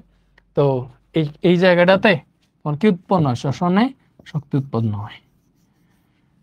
এরপরে জ্বালানি গ্যাস, দেখো মিথেন। মিথেন অক্সিজেনের সাথে বিক্রিয়া করে কার্বন ডাইঅক্সাইড, পানি, শক্তি উৎপন্ন করে। তো এই মিথেন কিন্তু কি হয় দেখো, জ্বালানি গ্যাস। এটার জন্য হচ্ছে আমরা কি করতে পারি? রান্না করতে পারি। সো এই পার্টটা, এই শার্টলিস্টটা মনে রাখলেই হয়ে যাবে, আর কিছু লাগবে না এক্স্যাক্টলি, ঠিক আছে। মিথেনের এই বিক্রিয়াটা তো আর বুঝতেছই যে মিথেন কি হবে বলো? এই যে মিথেন আছে CH4, এই মিথেন অক্সিজেনের সাথে যদি বিক্রিয়া করে এই জায়গায় কার্বন ডাইঅক্সাইড উৎপন্ন হবে, CO2 উৎপন্ন হইলো। বাকি 4টা অক্সিজেন, 4টা হাইড্রোজেন আছে, এগুলো তো পানি উৎপন্ন করবে 2 মোল পানি, ঠিক আছে। তখন এখানে হয়ে যাবে অক্সিজেন 2টা 4টা, সব মিলাইতে গিয়ে এখানে 2 দিতে হবে, শেষ। এটাই বিক্রিয়া, ঠিক আছে। তো এই জায়গায় তোমার গ্যাসগুলা জ্বালানি হিসেবে আমরা ইউজ করি। এরপরে আমরা যেটা দেখবো, দেখো এরপরে দেখবো লাসাতেলিয়ার নীতি বা বিক্রিয়ার হার দেখবো। দেখো বিক্রিয়ার হার বা গতিবেগ জিনিসটা কি? বিক্রিয়ার হার হইতেছে এক এক সময়ে একটা বিক্রিয়ায় উৎপন্ন উৎপাদের পরিমাণ। আচ্ছা এইভাবে না, মনে করো আমরা দেখি কোনো বিক্রিয়া স্লোতে হয় এবং কোনো বিক্রিয়া অনেক ফাস্ট হয়ে যায়। লাইক তুমি এই সোডিয়াম হাইড্রোক্সাইড এবং হাইড্রোক্লোরিক অ্যাসিডের বিক্রিয়া যদি করো, সাথে সাথেই বিক্রিয়াটা হয়ে যাবে, ঠিক আছে? বা তোমার হচ্ছে অধক্ষেপণ বিক্রিয়া যেটা দেখছো, অ্যালুমিনিয়াম কি বলে অ্যালুমিনিয়াম ক্লোরাইডের সাথে পানির বিক্রিয়া, ওইখানে অ্যালুমিনিয়াম হাইড্রোক্সাইড উৎপন্ন, সাথে সাথে ওইটা অধক্ষেপ পড়ে যায়। বাট লোহায় যে মরিচা পড়ে এটা অনেক দীর্ঘতির, অনেক আস্তে আস্তে জিনিসটা হয়। তো মনে করো বিক্রিয়ক থেকে উৎপাদ উৎপন্ন হওয়া, এটা তো মূলত বিক্রিয়া। তো বিক্রিয়ক থেকে একক সময়ে যে পরিমাণ উৎপাদ উৎপন্ন হইতেছে ওইটার হার হইতেছে বিক্রিয়ার হার। তো বিক্রিয়া যদি মনে করো খুব দ্রুত হয় তাহলে বিক্রিয়ার হার বেশি, বিক্রিয়া যদি খুব আস্তে আস্তে হয় তাহলে বিক্রিয়ার হার কম বা বিক্রিয়ার বেগ কম। তো বিক্রিয়ার হার হইতেছে বিক্রিয়ার গতিবেগ। মূলত এই বিক্রিয়ার গতিবেগ হইতেছে একক সময়ে বিক্রিয়ক থেকে যে পরিমাণ উৎপাদ উৎপন্ন হয় ওই জিনিসের হার হইতেছে আমার কি বলো, বিক্রিয়ার হার বা গতিবেগ। একক সময়ে একটা বিক্রিয়ার উৎপন্ন উৎপাদের পরিমাণ বা ব্যবহৃত বিক্রিয়কের পরিমাণকে বিক্রিয়ার হার বলে। দেখো এরকম বলে, একক সময়ে একটি বিক্রিয়ার উৎপন্ন উৎপাদের পরিমাণ বিক্রিয়ার হার বা গতিবেগ বলে। দেখো একক সময়ে একটি বিক্রিয়কের উৎপন্ন উৎপাদের পরিমাণকে বিক্রিয়ার হার বা গতিবেগ বলা হয়। অথবা এইভাবে দেখো, উৎপাদ কোন সময় উৎপন্ন হবে? যখন বিক্রিয়ক ব্যবহৃত হবে, মানে যখন বিক্রিয়ক ইউজ হবে তখনই উৎপাদ উৎপন্ন হবে। তো এটার এইভাবে বলা যায় একক সময়ে একটি বিক্রিয়ায় একক সময়ে একটি বিক্রিয়ায় ব্যবহৃত বিক্রিয়কের পরিমাণকে বিক্রিয়ার হার বলা হয়। সেইভাবে বলতে পারবা, একক সময়ে একটি বিক্রিয়ায় ব্যবহৃত বিক্রিয়কের পরিমাণকে বিক্রিয়ার হার বলা হয়, অথবা একক সময়ে একটি বিক্রিয়ায় উৎপন্ন উৎপাদের পরিমাণকে ওই বিক্রিয়ার হার বা গতিবেগ বলা হয়। ঠিক আছে, ওকে। সো বিক্রিয়ার হার বা বিক্রিয়ার বেগ, দেখো জিনিসটা কি। বিক্রিয়ার বেগ যদি বিক্রিয়া অল্প সময়ে সংঘটিত হয়, দেখো বিক্রিয়া যদি অল্প সময়ে সংঘটিত হয়, মানে বিক্রিয়া যদি খুব দ্রুত অল্প সময়ে সংঘটিত হওয়া মানে কি বিক্রিয়াটা খুব দ্রুত হয়। বিক্রিয়া যদি খুব দ্রুত হয়, অল্প সময়ে সংঘটিত হওয়া মানে বিক্রিয়া খুব দ্রুত হয়েছে। বিক্রিয়া দ্রুত হইলে অবভিয়াসলি বিক্রিয়ার বেগ বা বিক্রিয়ার হার বেশি, বিক্রিয়ার হার বাড়বে, বিক্রিয়ার ঘনমাত্রা বাড়বে। আর বিক্রিয়া যদি বেশি সময় সংঘটিত হয়, দেখো বিক্রিয়া যদি বেশি সময় নিয়ে হয় দ্যাট মিনস ওই বিক্রিয়াটা ধীর গতির বা স্লো বিক্রিয়া। তো ধীর গতির বিক্রিয়াতে অবভিয়াসলি বিক্রিয়ার বেগ বা বিক্রিয়ার হার কমবে, বিক্রিয়ার ঘনমাত্রা কমবে। সে স্বাভাবিক, এই জিনিসটা জানলেই তুমি বিক্রিয়ার হার বা গতিবেগ বুঝে ফেলবা। ঠিক আছে, আশা করি বুঝতেছ। এটা কার? পানি দেও। আর এই যে লাইটটা জ্বালাইয়া দিলেন, আমি তো সারা লাইট না ছাড়াই 44 মিনিট ক্লাস রেকর্ড করছি, আমার কালো লাগছে। এটা আপলোড দেবো? আপলোড দিতে পারবো, জানো না, পানি দাও। কালকে না সকালে? ও এটা সকালে আপলোড দিয়ে দিও। কি হয়েছে? নাফি কি ঘুমাই গেছে?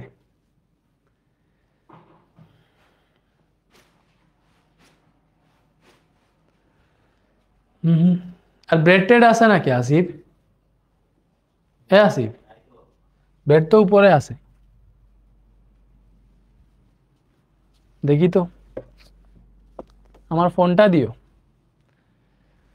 পুলাপান 1 ঘন্টার মতো পড়ে ফেলছি বিক্রিয়ার হার বা গতিবেগ। এখন আমরা ঢুকবো লাসাতেলিয়ার নীতিতে, রাসায়নিক সাম্যাবস্থা, এগুলা পরে লাসাতেলিয়ার নীতিটা পড়বে এবং নেক্সট ক্লাসে সিকিউ পড়ে এই চ্যাপ্টারও শেষ, আমাদের সবই শেষ, শুধুমাত্র ফিজিক্সের একটা কেমিস্ট্রির একটা বাকি থাকবে। টাস্কটা সে ভাইয়া শেষ করে দিব, পরে রিভিশন পেছে ক্লাস নিব।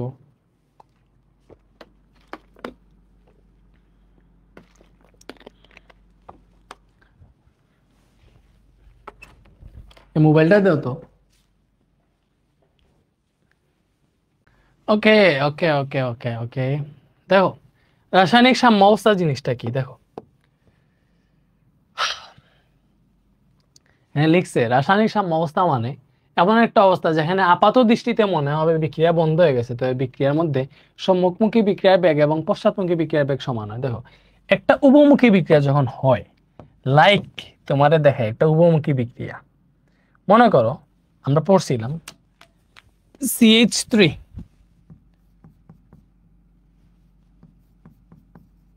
CH2 OH ইথানল যখন CH3COOH ইথানোয়িক অ্যাসিডের সাথে বিক্রিয়া করে উভমুখী বিক্রিয়া হয়। এখানে এই যে CH3COO এবং CH3CH2 মিলে উৎপন্ন হবে CH3COO, তারপরে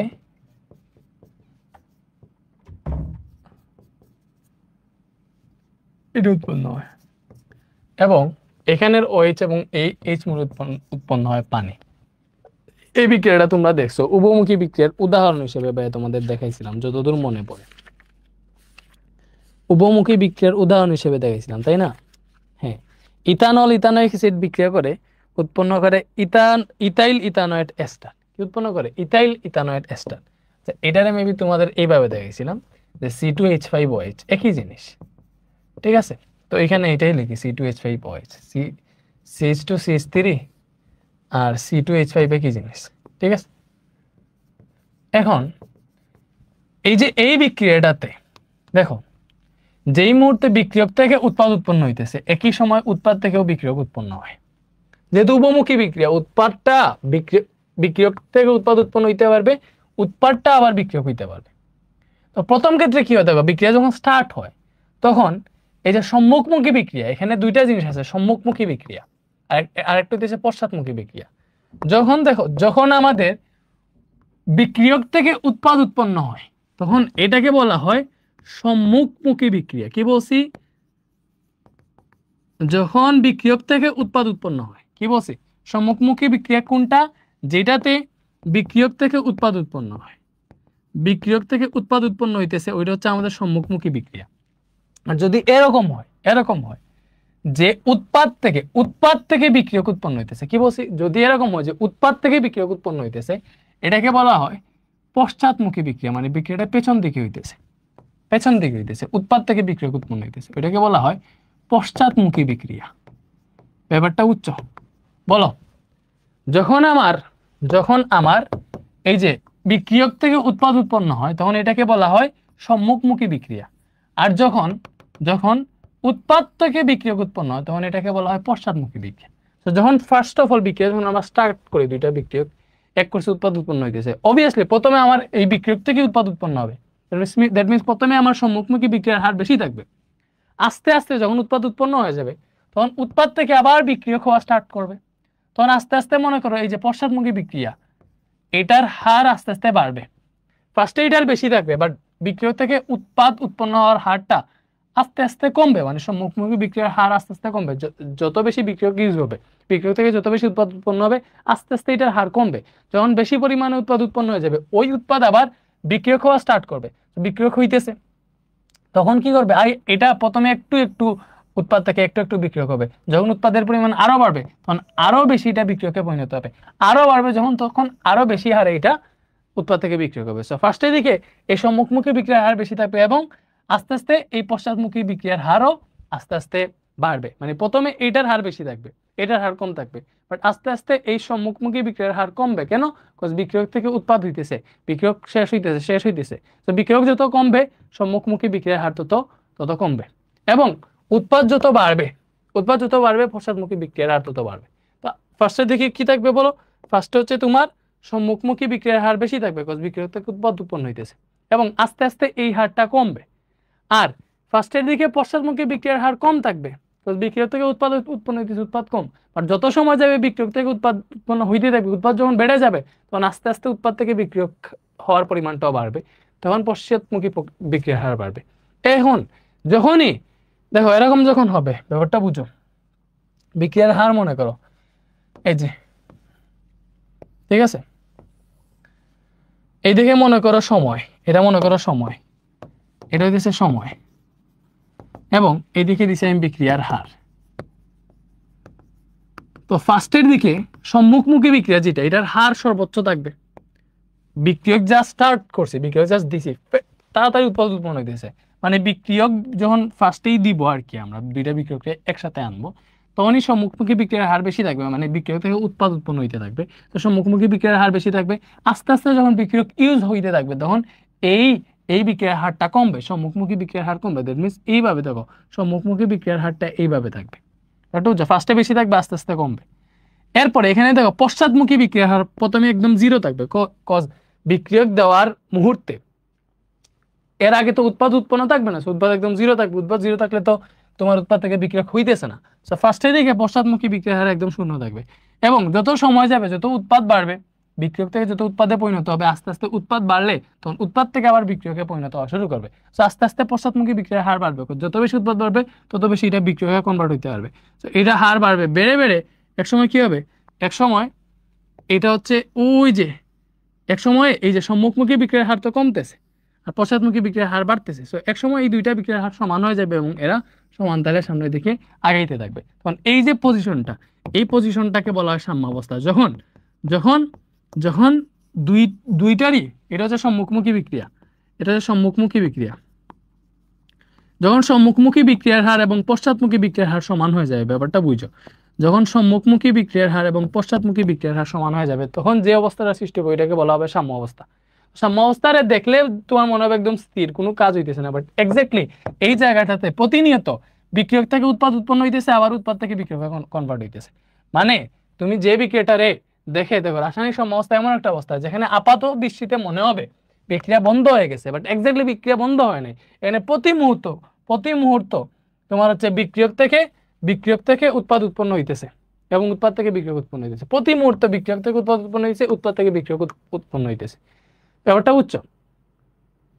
বাট এক্স্যাক্টলি আপাত দৃষ্টিতে তোমার কাছে স্থির মনে হবে, কারণ হইতেছে এখানে যে হারে বিক্রিয়ক থেকে উৎপাদ উৎপন্ন হইতেছে সেম হারে উৎপাদ থেকেও বিক্রিয়ক উৎপন্ন হইতেছে, এজন্য তোমার কাছে বিক্রিয়াটা স্থির মনে হবে।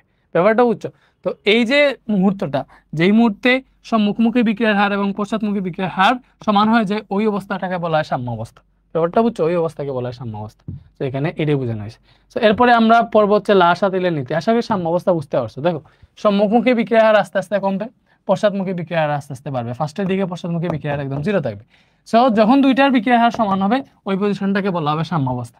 এরপরে আসলে লাসা তেলের নীতি। লাসা তেলের নীতি হইতেছে ওই যে বিক্রিয়ার সাম্যাবস্থায়, দেখো এই যে বিক্রিয়ার সাম্যাবস্থায়, মানে বিক্রিয়া যখন সাম্যাবস্থায় থাকবে, আর অবভিয়াসলি দেখো, অবভিয়াসলি এখানে একটা জিনিস উল্লেখ করতে হবে, কোনো উভমুখী বিক্রিয়া, উভমুখী বিক্রিয়া না হলে তো তুমি সাম্যাবস্থা পাবো না, মানে এই জিনিসটা হবে না, লাসা তেলের নীতি খাটবে না।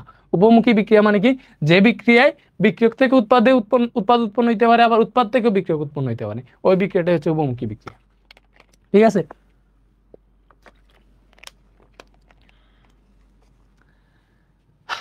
তো কোনো উভমুখী বিক্রিয়া সাম্যাবস্থায় থাকাকালীন যদি তাপ, চাপ, ঘনমাত্রা, এগুলো হচ্ছে বিক্রিয়ার নিয়ামক, যদি তাপ, চাপ, ঘনমাত্রা ইত্যাদির পরিবর্তন করা হয়, তবে সাম্যের অবস্থা এমন ভাবে পরিবর্তিত হয় যেন তাপ, চাপ, ঘনমাত্রা ইত্যাদি পরিবর্তনের ফলাফল প্রশমিত হয়। ব্যাপারটা বুঝছো? এই যে বিক্রিয়ার 3টা নিয়ামক আছে, তাপ, চাপ, ঘনমাত্রা, এগুলো হচ্ছে বিক্রিয়ার নিয়ামক। সো লাসা তেলের নীতি হইতেছে কোনো বহুমুখী বিক্রিয়ার সাম্যাবস্থায় যদি কোনো নিয়ামকের পরিবর্তন করা হয়, তাহলে এই পরিবর্তনের ফলাফল এমন ভাবে ঘটবে যেন তুমি যে পরিবর্তন করছো ওই পরিবর্তনটা প্রশমিত হয়েছে। এই যে দেখো, কোনো উভমুখী বিক্রিয়ার সাম্যাবস্থা থাকাকালীন যদি তাপ, চাপ, ঘনমাত্রা এইগুলার পরিবর্তন করা হয়, তবে বিক্রিয়ার সাম্যের অবস্থান এমন ভাবে পরিবর্তিত হবে যেন এই তাপ, চাপ, ঘনমাত্রা ইত্যাদি পরিবর্তনের ফলাফল প্রশমিত হয়েছে। তুমি স্বাভাবিকভাবে দেখছো, তুমি মনে করো ওজন করার ব্যাপারটাই যদি দেখো, মানে ওজন করতেছে, তখন মনে করো যখন এইদিকে 5 কেজি, এইদিকে 5 কেজি থাকবে সেম, তখন দেখবা একদম দাঁড়িপাল্লাটা সেম ভাবে থাকবে। সো এইদিকে যদি মনে করো তুমি 2 কেজি এক্সট্রা দিয়ে দিলে, এইদিকে 7 কেজি, এইদিকে 5 কেজি, তখন এটা এরকম উঠে যাবে, বেঁকা হয়ে যাবে। বেঁকা হয়ে গেলে তুমি যদি এটারে এরকম করো, দেখো তুমি কি করছো, তুমি এইদিকে 7 কেজি দিছো, এদিকে 5 কেজি, সো বেঁকা হয়ে গেছে। তুমি যদি তোমার পজিশনটা মাঝখান থেকে একটু এইদিকে সরাও, তখন আবার এটা স্টেবল হয়ে যায়। ব্যাপারটা বুঝছো? তো এরকম তুমি কোন জায়গাটাতে ধরতেছো, একদম মিডিলে যদি বাটখারার এই যে দাড়িপাল্লার মিডিলে যদি ধরো, এদিকে সমানভাবে জিনিসটা ইউজ হবে। যদি তুমি এদিকটা যদি মনে করো এইদিকে বেশি দিয়ে দাও, ওজন বেশি দিয়ে দাও, তাহলে বাঁকা হয়ে যাবে। তো এটা সমান করতে হলে তোমার হাতের পজিশনটা এইদিকে আনতে হবে, একটু এইদিকে আনতে হবে, মানে যেদিকে ওজন বেড়ে গেছে ওইদিকে আনতে হবে, তাহলে কি হবে, সাম্যাবস্থায় চলে আসবে। ওটা হচ্ছে ওই জিনিসটা এখানে বলা হয়েছে যে সাম্যাবস্থায় থাকাকালীন যদি তুমি তাপ অথবা চাপ অথবা ঘনমাত্রার এই 3টার যে কোনো একটা পরিবর্তন করাও, তাইলে বিক্রিয়ার সাম্যের অবস্থান এমন ভাবে পরিবর্তিত হবে যেন এইগুলা যেটাই পরিবর্তন করো ওইটার পরিবর্তনের ফলাফলটা প্রশমিত হবে আর কি, ব্যাপারটা বুঝছো? সো এখানে তিনটার পরিবর্তন আছে, একটা হচ্ছে তাপের পরিবর্তন, আরেকটা হচ্ছে চাপের পরিবর্তন, আর একটা হচ্ছে ঘনমাত্রার পরিবর্তন। সবাই বুঝেইলে তুমি বুঝতে পারবা। তো ফার্স্টে আমরা দেখবো তাপের পরিবর্তন। দেখো ফার্স্টে আমরা কি দেখবো? তাপের পরিবর্তন। তো তাপের পরিবর্তন, সাম্য অবস্থায় তাপের পরিবর্তন দুই রকম হইতে পারে। একটা হবে তাপ উৎপাদী বিক্রিয়ার ক্ষেত্রে, তাপ উৎপাদী বিক্রিয়ার ক্ষেত্রে একরকম হবে, তাপ হারে বিক্রিয়ার ক্ষেত্রে আরেক রকম হবে। দুইটা বিক্রিয়া দুই রকম হবে, ব্যাপারটা বুঝছো? এখন আমরা দেখবো ফার্স্টে তাপ উৎপাদী বিক্রিয়া তাপের পরিবর্তন কি? তাপ উৎপাদী বিক্রিয়ায় তাপের পরিবর্তন।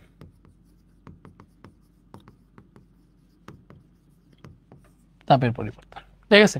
কি দেখবো? তাপ উৎপাদী বিক্রিয়া তাপের পরিবর্তন। একটা তাপ উৎপাদী বিক্রিয়া লিখি, তোর বই যেটা দেওয়া আছে, নাইট্রোজেন এবং 3 অণু হাইড্রোজেন একসাথে বিক্রিয়া করতেছে, 2 অণু অ্যামোনিয়া উৎপন্ন করলো। এই বিক্রিয়াটাতে ΔH -92 কিলোজুল আমরা সবাই জানি। যেটাতে ΔH নেগেটিভ থাকে ওটা তাপ উৎপাদী বিক্রিয়া। তো ΔH নেগেটিভ থেকে আমরা বুঝতে পারবো এটা তাপ উৎপাদী বিক্রিয়া। এটা কি তাপ উৎপাদী বিক্রিয়া? তো ΔH নেগেটিভ থাকতে পারে, অথবা উৎপাদে এটা প্লাস আকারে থাকতে পারে, অথবা বিক্রিয়কে যদি মাইনাস আকারে থাকে ওইটা তাপ উৎপাদী বিক্রিয়া বুঝাবে। দেখো বিক্রিয়কে যদি এই তাপটা মাইনাস আকারে থাকে, অথবা উৎপাদে প্লাস আকারে থাকে, এবং ΔH মাইনাস আকারে থাকে, এই তিনটা অবস্থায় এই বিক্রিয়াটা হবে তাপ উৎপাদী বিক্রিয়া। বুঝছো? তাপ উৎপাদী বিক্রিয়া। এই ΔH মানে কি? ΔH মানে হইতেছে এই যে বন্ধন ভাঙতে প্রয়োজনীয় শক্তি মাইনাস বন্ধন করতে প্রয়োজনীয় শক্তি। দ্যাট মিনস বিক্রিয়কের পার্ট থেকে উৎপাদের পার্টটা বিয়োগ হইতেছে, ব্যাপারটা বুঝছো? তো তাপ উৎপাদী বিক্রিয়া মানে কি? এটা তাপ উৎপন্ন হয়, অবভিয়াসলি উৎপাদে তাপ বেশি। এজন্য তুমি যদি কম তাপ থেকে, দেখো বিক্রিয়ক থেকে উৎপাদ যদি বিয়োগ দাও, কম তাপ থেকে বেশি তাপ বিয়োগ দিলে আনসারটা হবে নেগেটিভ। এইভাবে ΔHটা নেগেটিভ হয়। ΔH নেগেটিভ হলে তাপ উৎপাদী বিক্রিয়া। তাপ উৎপাদী বিক্রিয়া মানে হইতেছে উৎপাদে তাপ উৎপন্ন হয়। উৎপাদে এখানে প্লাস আকারে থাকতে পারে, তাপটা প্লাস আকারে থাকতে পারে, ওইটা বুঝাবে তাপ উৎপাদী বিক্রিয়া। তো উৎপাদে প্লাস আকারে যদি থাকে, ঠিক আছে, অথবা যদি মাইনাস আকারে থাকে ওইটা তাপ উৎপাদী বিক্রিয়া। তো বুঝো তাপ উৎপাদী বিক্রিয়ায় তুমি সাম্যাবস্থায় যখন আছে, সাম্যাবস্থায় মানে সম্মুখমুখী বিক্রিয়ার হার সমান পশ্চাৎমুখী বিক্রিয়ার হার সমান, মানে হইতেছে তোমার এই জায়গাটাতে বিক্রিয়ক থেকে উৎপাদ উৎপন্ন হইতেছে, আবার উৎপদ থেকে বিক্রিয়ক উৎপন্ন হইতেছে, বিক্রিয়ার হার সমান। ভালো মতো বুঝো, এটা যেহেতু তাপ উৎপাদী বিক্রিয়া, দ্যাট মিনস এটার বিক্রিয়ক থেকে উৎপাদ উৎপন্ন হওয়ার সময়, দেখো এটা হইতেছে বিক্রিয়ক, যেহেতু তাপ উৎপাদী বিক্রিয়া, এটা হইতেছে বিক্রিয়ক, এটা হইতেছে উৎপাদ। যেহেতু তাপ উৎপাদী বিক্রিয়া, দ্যাট মিনস এইটার বিক্রিয়ক থেকে উৎপাদ উৎপন্ন হওয়ার সময় তাপ উৎপন্ন হইতেছে। তাহলে বিক্রিয়ক থেকে উৎপাদ উৎপন্ন হওয়ার যে জিনিস, এটাকে বলে আমরা সম্মুখমুখী বিক্রিয়া। দ্যাট মিনস এইটার বিক্রিয়ক থেকে উৎপাদ উৎপন্ন হওয়ার সময় তাপ উৎপন্ন হইতেছে, বা এটার সম্মুখমুখী বিক্রিয়াটা তাপ উৎপাদী। আবার এটাতে তো উৎপাদ থেকেও বিক্রিয়কে পরিণত হয়, ব্যাপারটা বুঝতেছো? উৎপাদ থেকে যেটার বিক্রিয়কে পরিণত হয়, উৎপাদ থেকে বিক্রিয়ক, এই পার্টটাকে বলা হয় পশ্চাৎমুখী বিক্রিয়া। যদি উৎপাদ থেকে বিক্রিয়কে পরিণত হয়, এটাকে বলা হয় পশ্চাৎমুখী বিক্রিয়া, ঠিক আছে? তাহলে এইটার সম্মুখমুখী বিক্রিয়াটা যদি তাপ উৎপাদী হয়, মানে বিক্রিয়ক থেকে উৎপাদ উৎপন্ন হলে যদি তাপ উৎপন্ন হয়, তাহলে উৎপাদ থেকে বিক্রিয়কে আসলে তাপ শোষণ হবে, উল্টেটা হবে। দ্যাট মিনস এটার পশ্চাৎমুখী বিক্রিয়া হবে তাপহারী বিক্রিয়া, ব্যাপারটা বুঝছো? তাপ উৎপাদী বিক্রিয়ার সম্মুখমুখী বিক্রিয়াটা হয় তাপ উৎপাদী, পশ্চাৎমুখী তাপহারী। আর তাপহারী বিক্রিয়ার সম্মুখমুখীটা হয় তাপহারী, পশ্চাৎমুখীটা হয় তাপ উৎপাদী। মনে রাখবা, কোন বিক্রিয়া তাপ উৎপাদী না তাপহারী, ওটা ডিপেন্ড করে তার সম্মুখমুখী বিক্রিয়ার উপর। তার সম্মুখমুখী বিক্রিয়াটা যেটা হয় ওইটাই হয় বিক্রিয়ার মানে নাম, যে তাপ উৎপাদী না তাপহারী। সো লিখো উপরের বিক্রিয়াটা তাপ উৎপাদী বিক্রিয়া, যেহেতু উপরের বিক্রিয়া ΔH নেগেটিভ, সুতরাং তাপ উৎপাদী বিক্রিয়া। তো লিখবা উপরের বিক্রিয়ার সম্মুখমুখী বিক্রিয়া তাপ উৎপাদী এবং পশ্চাৎমুখী বিক্রিয়া। সম্মুখমুখী বিক্রিয়াটা হচ্ছে তাপ উৎপাদী এবং পশ্চাৎমুখী বিক্রিয়াটা তাপহারী, ব্যাপারটা বুঝছো? এখন বুঝে ট্রাই করো। সম্মুখমুখী বিক্রিয়াটা তাপ উৎপাদী, পশ্চাৎমুখী বিক্রিয়াটা তাপহারী। এটা তো বুঝছো, কাজ বিক্রিয়ক থেকে উৎপাদ উৎপন্ন হইতেই কিন্তু তার তাপ উৎপন্ন হয়, উৎপাদ থেকে বিক্রিয়কে গেলে তাপ শোষণ হয়, উল্টাটা। তো উপরে বিক্রিয়ার সম্মুখমুখী বিক্রিয়াটা তাপ উৎপাদী এবং পশ্চাৎমুখী বিক্রিয়াটা তাপ হারি। ঠিক আছে, দ্যাট মিনস ভালো মতো বুঝো, সম্মুখে গেলে সামনে যদি বিক্রিয়া আগে দিলে সামনে আগেলে কিন্তু এই জায়গায় তাপ উৎপন্ন হয়, আর পেছনে আগাইলে তাপ শোষণ হয়। তাইলে তুমি যদি এটা সাম্য অবস্থায় তাপ বৃদ্ধি করো তাইলে কি করবে, তাপ যদি বৃদ্ধি করি তুমি এরকম চিন্তা করো, সামনে গেলে তাপ উৎপন্ন হয়, তবে সামনের পার্টটা গরম এবং পেছনের পার্টটা ঠান্ডা, এইভাবে তুমি জাস্ট বুঝো। বাট এক্স্যাক্টলি এটা না, এটা সামনে দিয়ে গেলে তাপ উৎপন্ন হয়, পেছনের দিকে গেলে তাপ শোষণ হয়, তাপ শোষণ হয়, ব্যাপারটা বুঝছো? সামনের দিকে গেলে তাপ উৎপন্ন হয়, পেছনে গেলে তাপ শোষণ হয়। তাইলে তুমি যদি এর সাম্য অবস্থায় তাপ বাড়াও তাহলে কি হবে, তাহলে কি হবে, এটা সামনে যাবে না পেছনে যাবে, এটারে এমন দিকে যাইতে হবে যার ফলে তুমি যে তাপ বাড়াইছো ওই তাপ বাড়ানোর ফলাফলটা প্রশমিত হয়ে যায়। দেখো তুমি যদি এটা সাম্য অবস্থায় তাপ বাড়াও, এটা সামনের দিকে যদি যায় তো সামনের দিকে তো তাপ উৎপন্ন হয়, তাহলে তাপ বাড়াইছো সামনের দিকে গেলে গেলে আরো তাপ উৎপন্ন হবে, বিক্রিয়া ফলাফলটা প্রশমিত হইল না। বাট এটার পশ্চাৎমুখী বিক্রিয়াটা তাপ হারে, তো তাপ বাড়াইলে বিক্রিয়াটা যদি পশ্চাৎ দিকে যায় তাহলে ওই পশ্চাৎমুখী বিক্রিয়াটা তো তাপ হারে, ওইখানে তাপ শোষণ হইতেছে, তুমি যে তাপ বাড়াইছো ওই তাপটা শোষণ হয়ে যাবে যদি পশ্চাৎ দিকে বিক্রিয়াটা আগায়, ব্যাপারটা বুঝছো? এই জন্য তাপ উৎপাদী বিক্রিয়ার সাম্য অবস্থায় যদি তাপ বৃদ্ধি করো বিক্রিয়াটা পশ্চাৎ দিকে পেছন দিকে যায় এবং বিক্রিয়া কি করে, ফলাফলটা প্রশমিত করে, যে তাপ যে বাড়াইছে সেটা ফলাফলটা প্রশমিত করে। ঠিক আছে, এখন ভালো মতো বুঝো, আবার বুঝি, এইভাবে গরম ঠান্ডা দিয়ে বুঝো। মনে করো তাপ উৎপাদী বিক্রিয়া এর উৎপাদটা গরম, বিক্রিয়াটা ঠান্ডা। এখন তুমি সাম্য অবস্থায় তাপ বাড়াইছো তাহলে কি হবে, তাহলে এমন দিকে যাইতে হবে যাতে তাপ যে বাড়াইছে এটার ফলাফল প্রশমিত হয়। তাইলে তাপ বাড়ানোর ফলে যদি যেদিকে গরম ওই দিকে যায় তাহলে তো ওইদিকে আরো তাপ উৎপন্ন হবে, আরো গরম হয়ে যাবে, তখন তো ব্যালেন্স হইল না। ব্যালেন্স করতে হইলে কি করা লাগবে, তাপ বাড়াইলে বিক্রিয়াটারে এই ঠান্ডা যেদিকে আছে ওই দিকে যেতে হবে। তাইলে কি হবে, ঠান্ডার দিকে গেলে তুমি যে তাপ বাড়াইছো ওই জিনিসটা ব্যালেন্স হয়ে যাবে, ব্যাপারটা বুঝছো, ব্যালেন্স হয়ে যাবে। তো এজন্য এই যে তাপ উৎপাদী বিক্রিয়ার সাম্য অবস্থায় যদি তুমি তাপ বাড়াও, কি বলছি, তাপ উৎপাদী বিক্রিয়া যদি সাম্য অবস্থায় তাপ বাড়াও, তাপ উৎপাদী বিক্রিয়ার সাম্য অবস্থায় তাপ বাড়াও তাহলে বিক্রিয়াটা পেছন দিকে আসে। তাপ উৎপাদী বিক্রিয়া সাম্য অবস্থায় তাপ যদি বৃদ্ধি করে বিক্রিয়াটা পেছন দিকে অগ্রসর হবে, এবং পেছন দিকে অগ্রসর হইলে এখানে বিক্রিয়কের পরিমাণ বাড়বে, পেছন দিকে বিক্রিয়ক আছে। এটাকে পেছন দিকেও বলা হয়, বাম দিকেও বলা হয়। দেখো এই দিকটারে বলা হয় ডান দিক, এই দিকটা বাম দিক, এই দিকটা ডান দিক, মানে বিক্রিয়ক থেকে উৎপাদ হইতেছে ডান দিক। দেখো বিক্রিয়ক টু উৎপাদ এটারে বলা হয় ডান দিক, কি বলা হয়, ডান দিক, ডান দিক, এবং এটারে বলা হয় সম্মুখমুখী। ঠিক আছে, সম্মুখমুখী। এবং উৎপাদ থেকে যদি বিক্রিয়ক হয়, উৎপাদ থেকে বিক্রিয়ক, তাহলে এই জিনিসটা হইতেছে উল্টা না, তখন এটারে বলা হয় পশ্চাৎমুখী। উৎপাদ থেকে বিক্রিয়ক হইলে এটারে বলা হয় পশ্চাৎমুখী, পশ্চাৎমুখী বা বাম দিক। উৎপাদ থেকে বিক্রিয়ক হইতেছে এটা বাম দিক। তো দেখো এইভাবে বর্ণনা লিখবা, মনে করো তোমারে বলতে পারে যে এটা একটা তাপ উৎপাদী বিক্রিয়া, ঠিক আছে, তো সাম্য অবস্থায় তাপ বৃদ্ধি করলে কি হবে, দেখো এটা সাম্য অবস্থায় তাপ বৃদ্ধি করলে কি হবে, উপরে বিক্রিয়াটার সম্মুখমুখী বিক্রিয়াটা তাপ উৎপাদী এবং পশ্চাৎমুখী বিক্রিয়া তাপ হারে।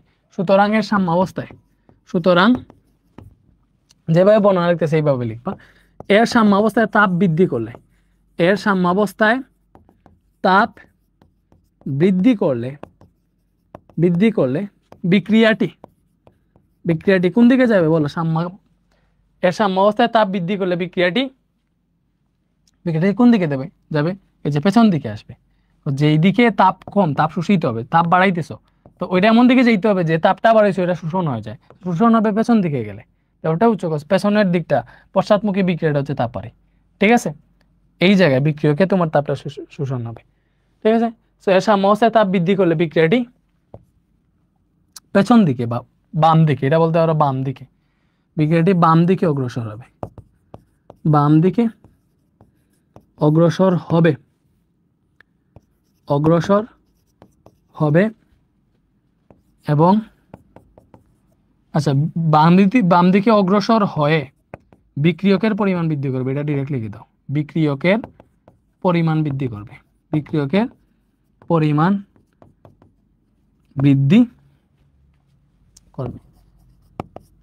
ঠিক আছে, এবং তাপ যে বাড়াইছো এই তাপ বৃদ্ধিকৃত ফলাফল তখন প্রশমিত হবে এবং তাপ বৃদ্ধিকৃত ফলাফল প্রশমিত হবে। মুখে বলছি ওইটা অনেক লেখা না বুঝলে যেটা বলছি ওইটা লিখে দেখো। উপরের বিক্রিয়াটা তাপ উৎপাদী বিক্রিয়া, কারণ এর সম্মুখমুখী বিক্রিয়াটা তাপ উৎপাদী, পশ্চাৎমুখী বিক্রিয়াটা তাপ হারি।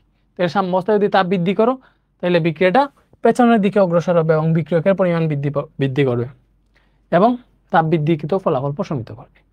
ঠিক আছে, ওকে।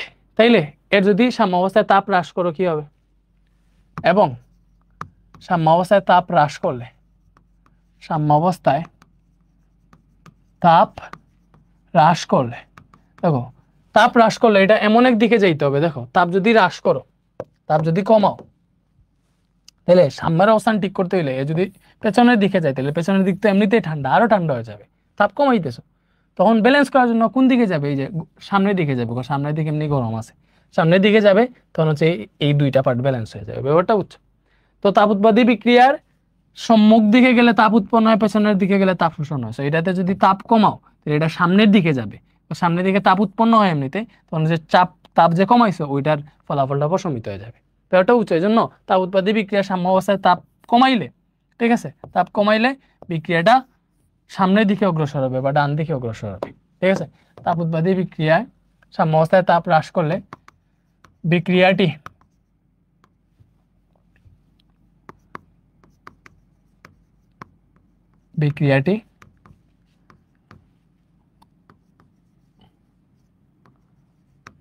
সামনের দিকে অথবা ডান দিকে অগ্রসর হবে, ডান দিকে অগ্রসর হবে।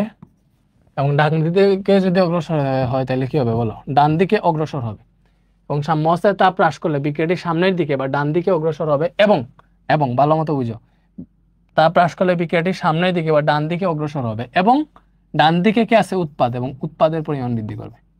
ঠিক আছে, অথবা এরকম ডিরেক্ট লিখে বলতে পারো, ডান দিকে অগ্রসর হয়ে উৎপাদের পরিমাণ বৃদ্ধি করবে, উৎপাদের পরিমাণ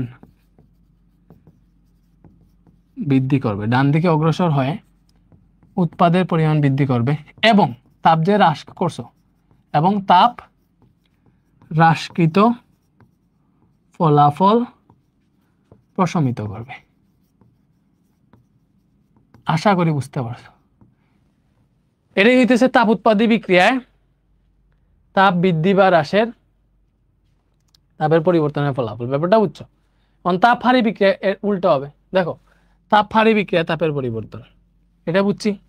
মানে আসো, তাপ হারি বিক্রিয়া তাপের পরিবর্তন, তাপ হারি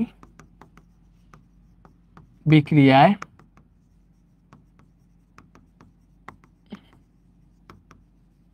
তাপের পরিবর্তন। তাপ হারি বিক্রিয়া কাহিনীটা কি একটু দেখি তো। তাপ হারি বিক্রিয়া তাপের পরিবর্তন। আচ্ছা ভাইয়া কিছু খাই একটু, ভাইয়া বেশি ভুক লেগে গেছে, একটু কিছু খাই।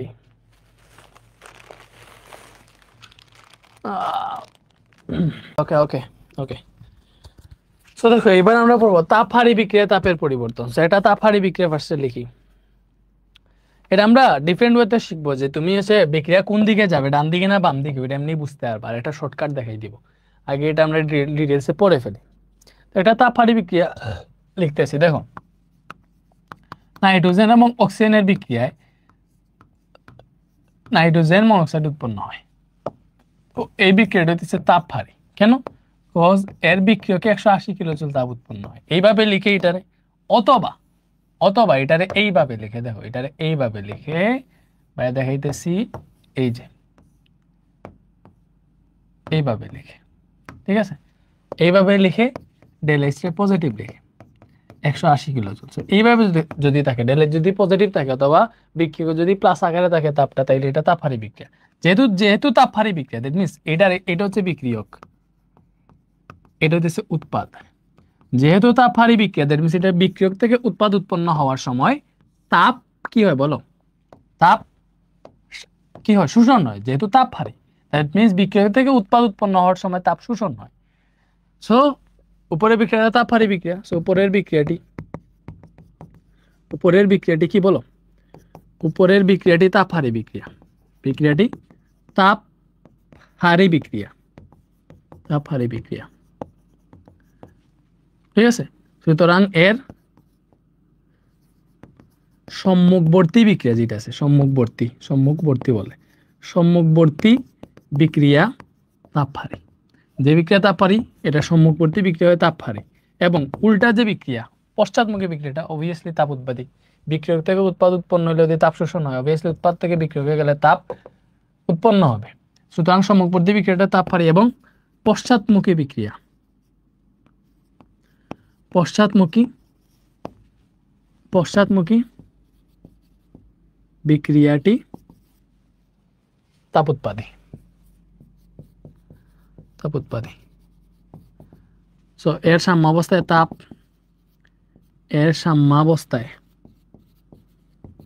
তাপ বৃদ্ধি করলে বিক্রিয়াটি কোন দিকে যাবে বলো? এর সাম্যাবস্থায় তাপ বৃদ্ধি করলে বিক্রিয়াটি দেখো, যেহেতু এটার কি, এটা সম্মুখবর্তী বিক্রিয়াটা তাপহারী, মানে মনে করো এই পার্টটা ঠান্ডা, সামনে গেলে তাপ শোষণ হয়, পেছনে গেলে তাপ উৎপন্ন হয়, পেছনের পার্টটা গরম মনে করো। তাহলে এর সাম্যাবস্থায় যদি তাপ বৃদ্ধি করি কোন দিকে যাবে? তাপ বৃদ্ধি করলে, যেহেতু তাপ বৃদ্ধি করছি, তাহলে যেদিকে তাপ কম ওই দিকে যাবে। ব্যালেন্স করতে হবে তো। তাপ কম কোন দিকে? সামনের দিকে গেলে তাপ শোষণ হয়, সামনের দিকটা ঠান্ডা মনে হয়, সামনের দিকে যাবে। যেহেতু এটা তাপহারী বিক্রিয়া, তাহলে এর সাম্যাবস্থায় তাপ বৃদ্ধি করলে বিক্রিয়াটি ডান দিকে মানে সামনের দিকে ডান দিকে অগ্রসর হয়। ডান দিকে অগ্রসর হলে উৎপাদ বাড়বে, ডান দিকে উৎপাদ আছে, অগ্রসর হয়ে উৎপাদের পরিমাণ বৃদ্ধি পাবে। উৎপাদের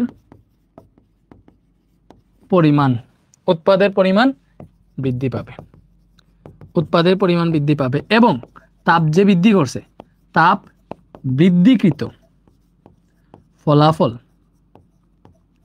ফলাফল প্রশমিত করবে। এবং তাপ হ্রাস করলে কি হবে বলো? তাপ হ্রাস করলে বিক্রিয়াটি কোন দিকে যাবে?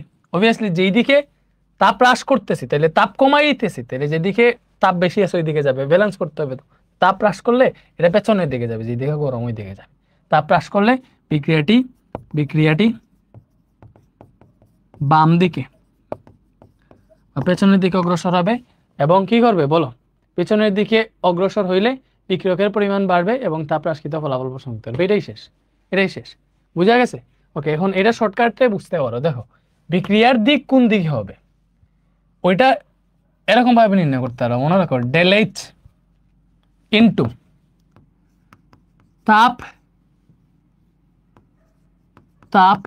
বৃদ্ধি অথবা হ্রাস ইজিক্যাল টু বিক্রিয়ার দিক। সো এটা দিয়ে শর্টকাটে মনে রাখতে পারবা। দেখো, ডেল এইচ পজিটিভ মানে কি? তাপ উৎপাদী বিক্রিয়া, তাপ উৎপাদী মানে কি? ডেল এইচ পজিটিভ, বুঝো তো? ডেল এইচ পজিটিভ যদি হয়, এটা যদি আমরা তাপ বৃদ্ধি করি, ডেল এইচ পজিটিভ মানে তো তাপ উৎপাদী না। তাপ উৎপাদী মানে হচ্ছে ডেল এইচ নেগেটিভ। তাপ উৎপাদী মানে কি? ডেল এইচ নেগেটিভ না? Del H minus 92 kilojoule, del H minus হলে তাপ উৎপাদী। ডেল এইচ নেগেটিভ, তাপ বৃদ্ধি করছে মানে তাপ বাড়াইছি, পজিটিভ করছি। যদি আমি তাপ বৃদ্ধি করি তাহলে বিক্রিয়াটা কোন দিকে যাবে? প্লাসে মাইনাসে মাইনাস, এই মাইনাস মানে হচ্ছে পশ্চাৎমুখী, বিক্রিয়া হবে পশ্চাৎমুখী। ঠিক আছে, আমি সবগুলো লিখি, দেখো মিলে কিনা। তারপরে তাপ উৎপাদী বিক্রিয়া মানে ডেল এইচ মাইনাস, এটাতে যদি তাপ হ্রাস করি তাহলে মাইনাসে মাইনাসে প্লাস, প্লাস মানে কি? যে পজিটিভ, তাহলে সামনের দিকে যাবে। বিক্রিয়া সম্মুখবর্তী হবে, সামনের দিকে যাবে বা ডান দিকে যাবে। পশ্চাৎমুখী বা বাম দিকে যাবে, সম্মুখবর্তী বা ডান দিকে যাবে। এবারে আসো তাপহারী বিক্রিয়া। সো তাপহারী বিক্রিয়ায় ডেল এইচ হচ্ছে পজিটিভ, সো এটাতে যদি তাপ বৃদ্ধি করা সাম্য অবস্থায় তাহলে প্লাসে প্লাসে প্লাস, প্লাস মানে কি? এটা সম্মুখবর্তী হবে, ব্যাপারটা বুঝছো? আর তাপহারী বিক্রিয়া ডেল এইচ পজিটিভ, তাপ যদি কমাও সাম্য অবস্থায় প্লাসে মাইনাসে মাইনাস হবে, মাইনাস মানে সে পশ্চাৎমুখী হবে। তো এখান থেকে দিকটা সুন্দর মতো বুঝে ফেলতে পারো। দেখো, তাহলে দেখো, তাপ উৎপাদী বিক্রিয়ায় পরীক্ষা আছে, তাপ উৎপাদী বিক্রিয়ায় সাম্য অবস্থায় যদি তাপ বৃদ্ধি করো বিক্রিয়া কোন দিকে যাবে? তাহলে তাপ উৎপাদী বিক্রিয়া ডেল এইচ মাইনাস নেগেটিভ, এটা তাপ বৃদ্ধি করা মানে পজিটিভ করছি, প্লাসে মাইনাসে মাইনাস হয়, মাইনাস মানে পেছনের দিকে যাবে। তাপ উৎপাদী বিক্রিয়ায় তাপ বৃদ্ধি করলে বিক্রিয়া পশ্চাৎমুখী বা পেছনের দিকে যায় এবং বিক্রিয়কের পরিমাণ বৃদ্ধি করে। সত্যি বলছি নাকি মিথ্যা বলছি? দেখো, এই জায়গায় লিখছি তাপ উৎপাদী বিক্রিয়ায় তাপ উৎপাদী বিক্রিয়ার সাম্যাবস্থায় তাপ বৃদ্ধি করে বিক্রিয়াটি বাম দিকে বা পেছনের দিকে অগ্রসর হয়ে বিক্রিয়কের পরিমাণ বৃদ্ধি করে। এবং এর সাম্যাবস্থায় যদি তাপ হ্রাস করো বিক্রিয়াটি সামনের দিকে যায়। দেখো তাপ উৎপাদী বিক্রিয়ায় তাপ হ্রাস করছি, তাহলে বিক্রিয়াটা সামনের দিকে যাইতেছে। ঠিক আছে। তাপ হারি বিক্রিয়ায় তাপ বৃদ্ধি করছি, তাপ হারি বিক্রিয়া মানে ডেলএইচ পজিটিভ, তাপ বৃদ্ধি করছে মানে প্লাস, প্লাস মানে কি সম্মুখবর্তী, প্লাস মানে পজিটিভ, সামনের দিকে যাবে। এই যে দেখো তাপ হারি বিক্রিয়ায় সাম্যাবস্থায় তাপ যদি বৃদ্ধি করো, বিক্রিয়াটি ডান দিকে বা সম্মুখবর্তী, ডান দিকে অগ্রসর হয়ে উৎপাদের পরিমাণ বৃদ্ধি করবে। তাপ হ্রাস করলে উল্টা দিকে যায়। সেম এই যে তারপরে বিক্রিয়ায় ডেলএইচ পজিটিভ, যেহেতু তাপ হারি, এর তাপ যদি হ্রাস করে তাহলে বিক্রিয়াটা পশ্চাৎমুখী হয়। শেষ, হিসাব শেষ। এরপরে আও চাপের পরিবর্তন। আসো চাপের পরিবর্তন সাম্যাবস্থায় যদি চাপের পরিবর্তন করো তাহলে কি কাহিনী ঘটবে? দেখো চাপের পরিবর্তন, চাপ ডিপেন্ড করে দুইটা জিনিসের উপর। আমি লিখলাম নাইট্রোজেন প্লাস 3 মোল হাইড্রোজেন বিক্রিয়া করে উৎপন্ন করছে 2 মোল অ্যামোনিয়া। এটাই কি বলো?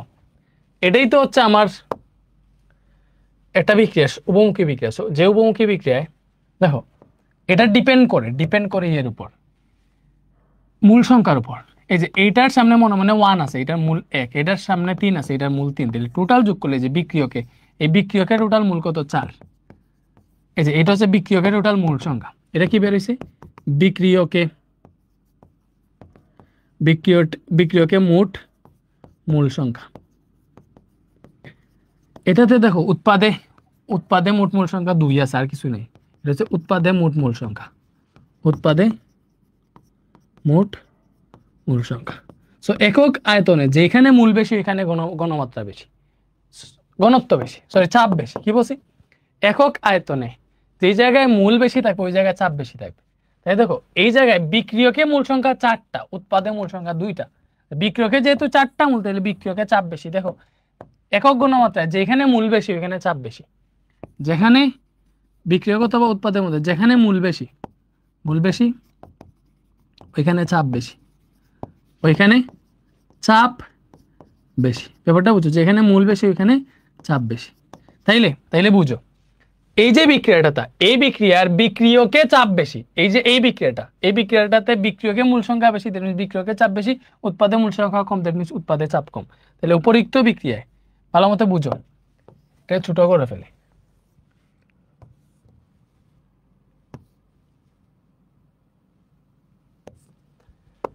দেখো উপরিক্ত বিক্রিয়ায় আগে তোমার বুঝাই ফেলো। এই বিক্রিয়াটাতে বিক্রিয়কে মূল সংখ্যা বেশি, তাহলে বিক্রিয়কে চাপ বেশি, উৎপাদে মূল সংখ্যা কম, উৎপাদে চাপ কম। তাহলে এর সাম্যাবস্থায় যদি চাপ বৃদ্ধি করো কোন দিকে যাবে? চাপ বাড়াইতেছো তাহলে যেদিকে চাপ কম ওই দিকে যাবে। স্বাভাবিক, এটা ব্যালেন্স করতে হবে। চাপ বাড়াইতেছো যেদিকে চাপ কম এখন উৎপাদে, তাহলে এই বিক্রিয়াটার বিক্রিয়কে চাপ বেশি, উৎপাদে চাপ কম, তাহলে এটার সাম্যাবস্থায় চাপ বাড়াইলে বিক্রিয়া সামনের দিকে যাবে এবং উৎপাদের পরিমাণ বৃদ্ধি করবে, সাথে চাপ যে বাড়াইছে ওই চাপ বৃদ্ধিকৃত ফলাফল প্রশমিত করবে। সেম ভাবে চাপ হ্রাস করলে যেদিকে চাপ বেশি ওই দিকে যাবে। তাহলে এই বিক্রিয়ায় বিক্রিয়কের চাপ বেশি, তাহলে সাম্যাবস্থায় চাপ হ্রাস করলে বিক্রিয়কের দিকে যাবে বা বিক্রিয়া বাম দিকে যাবে। শেষ। সুন্দর মতো লিখবো। উপরোক্ত বিক্রিয়ায় বিক্রিয়কে মূল সংখ্যা 4 এবং উৎপাদে মূল সংখ্যা 2। তাহলে বিক্রিয়কে উৎপাদের তুলনায়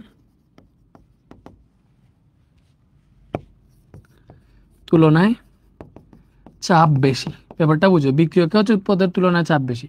তাহলে এর সাম্যাবস্থায় ভালো মতো বুঝো, বিক্রিয়কে উৎপাদের তুলনায় চাপ বেশি, যেহেতু বিক্রিয়কে মূল বেশি, তাহলে এর সাম্যাবস্থায় চাপ যদি বাড়াও, চাপ যদি বৃদ্ধি করো, তাহলে বিক্রিয়া কোন দিকে যাবে?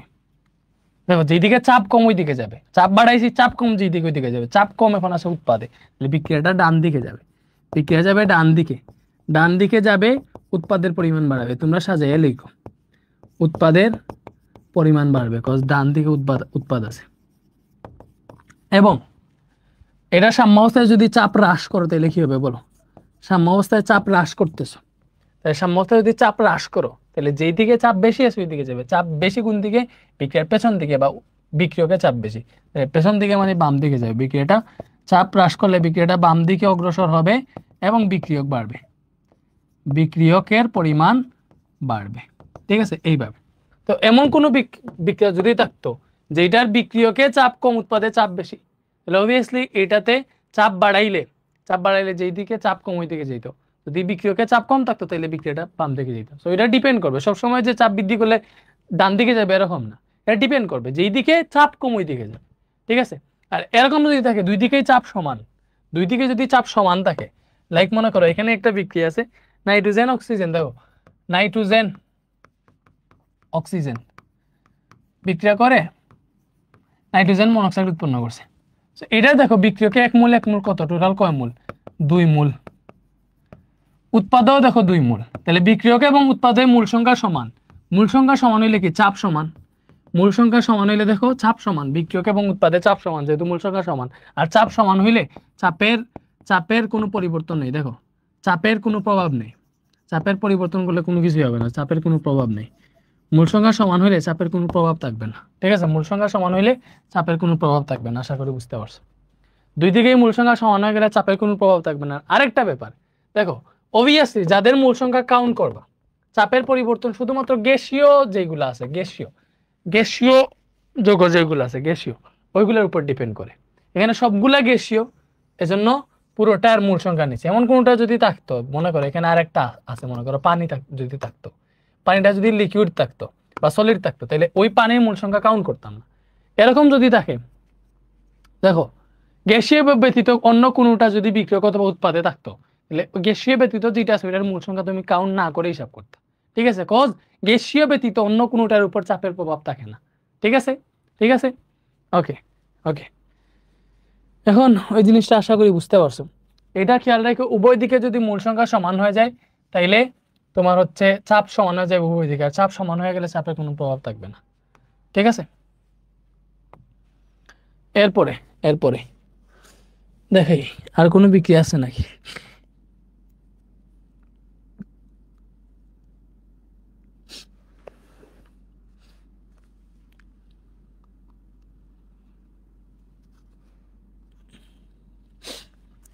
সলিড সহ এটা কই পাবো গ্যাসীয় ক্ষেত্রে?